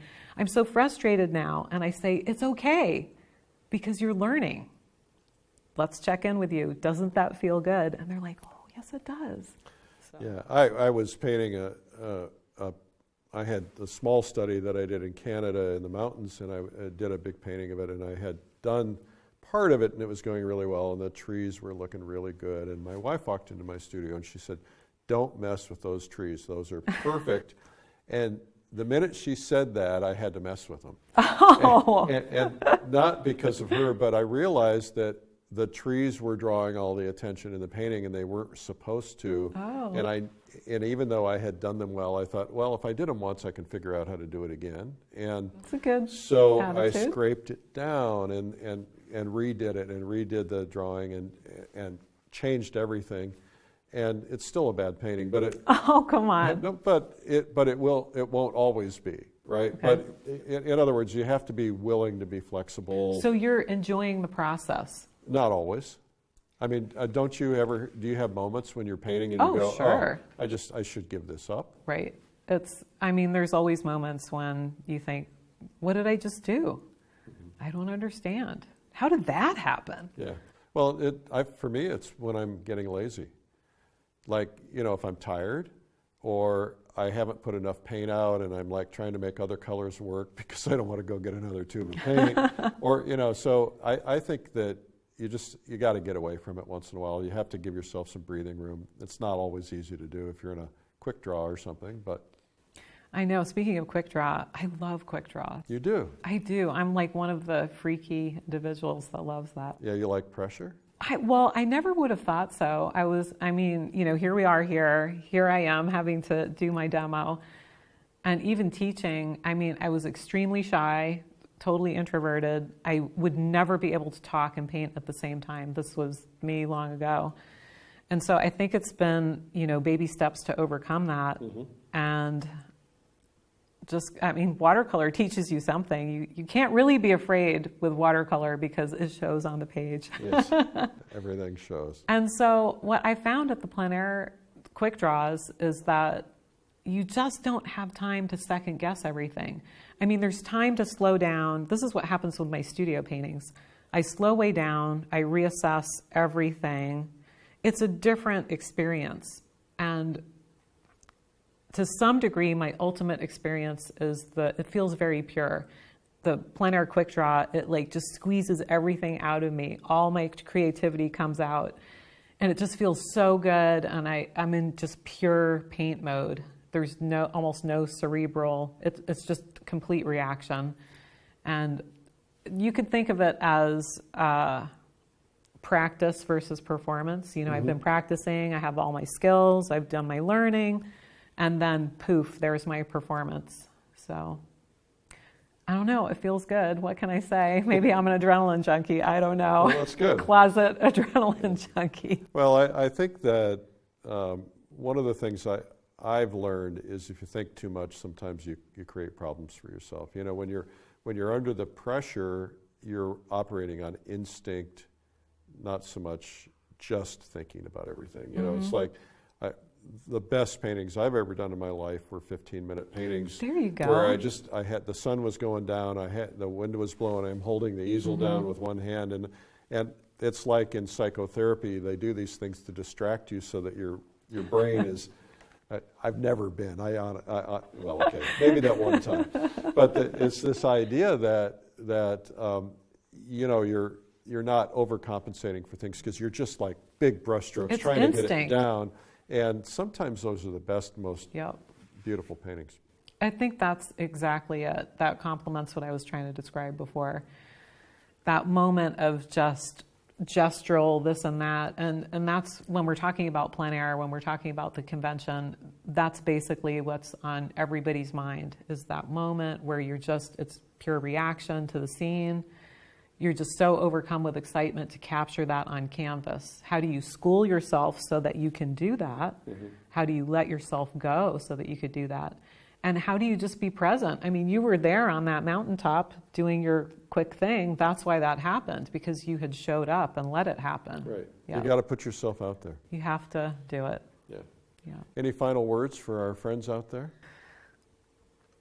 Well, it's just been a great experience. I mean, one mental trick I was doing for myself this week was, hey, it's a week-long quick draw. Bring it on. We're going to have fun and make these videos.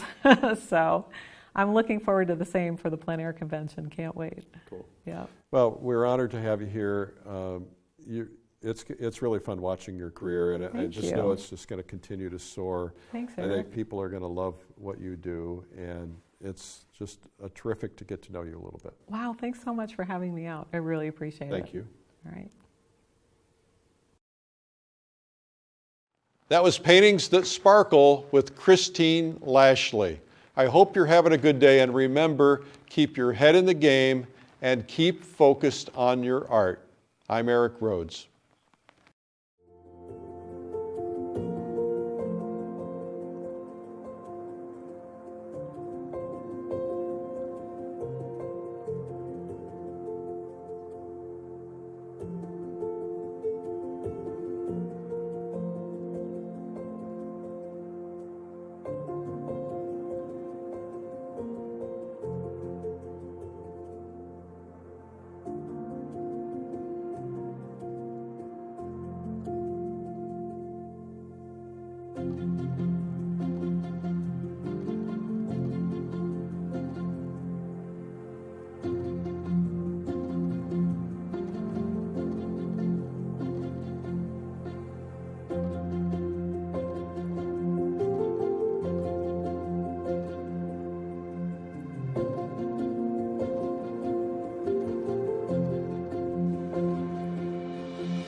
brushstrokes. Loose, rich brushstrokes give a painting life. Abstract shapes, loosely rendered scenery, colorful passages, soft edges, bright reflections. It's the language of painting, and once you discover how to paint loosely and with feeling, you'll experience newfound freedom and growth as an artist. If you're looking for something new and fresh to challenge you, look no further than Christine Lashley. We learned about her from artist Scott Christensen, who told us she was one of the artists he was watching and impressed with because of her unique command of painting. Just look at these paintings. To capture a scene with such delicate beauty requires a light touch and an understanding of how to place all the elements together perfectly, a skill very few have ever mastered. Now Christine will show you exactly how to create the energy, movement, glimmer, and drama that brings any scene to life, whether bright daylight, moody fog, or a nighttime scene. It's really where I learned about the power of how to create light and get the vibrancy in your paintings. From the initial concepts of how to capture light and reflections, to simple tips for painting figures in proper perspective, Christine guides you step by step through a complete painting with attention to color, temperature, and value for added dramatic effects. And maybe this is going to be a better start to the mixture, and then slicing this off like a piece of cake here. Christine Lashley is not only known as one of the top painters on the scene today, she is a masterful instructor who has received national recognition and awards for her tremendous ability to paint light, and believing no subject is too hard for any skill level artist to paint. Christine breaks up the steps so you can practice right along with her. Easy thing that you can do to prepare for painting that you're going to create is go out, experience the scene, maybe make a quick memory study, and I'll show you a little bit about that later. Soon, you'll have a better understanding of the techniques it takes to use color and value for maximum impact, to paint with a more dramatic flair, and how using looser brushstrokes will allow you to be more expressive and make your paintings sparkle. Incorporate Christine's methods to infuse your paintings with vibrant energy and life. Paintings that Sparkle with Christine Lashley. Available on DVD and digital to view on your computer, tablet, or smartphone. Order yours today.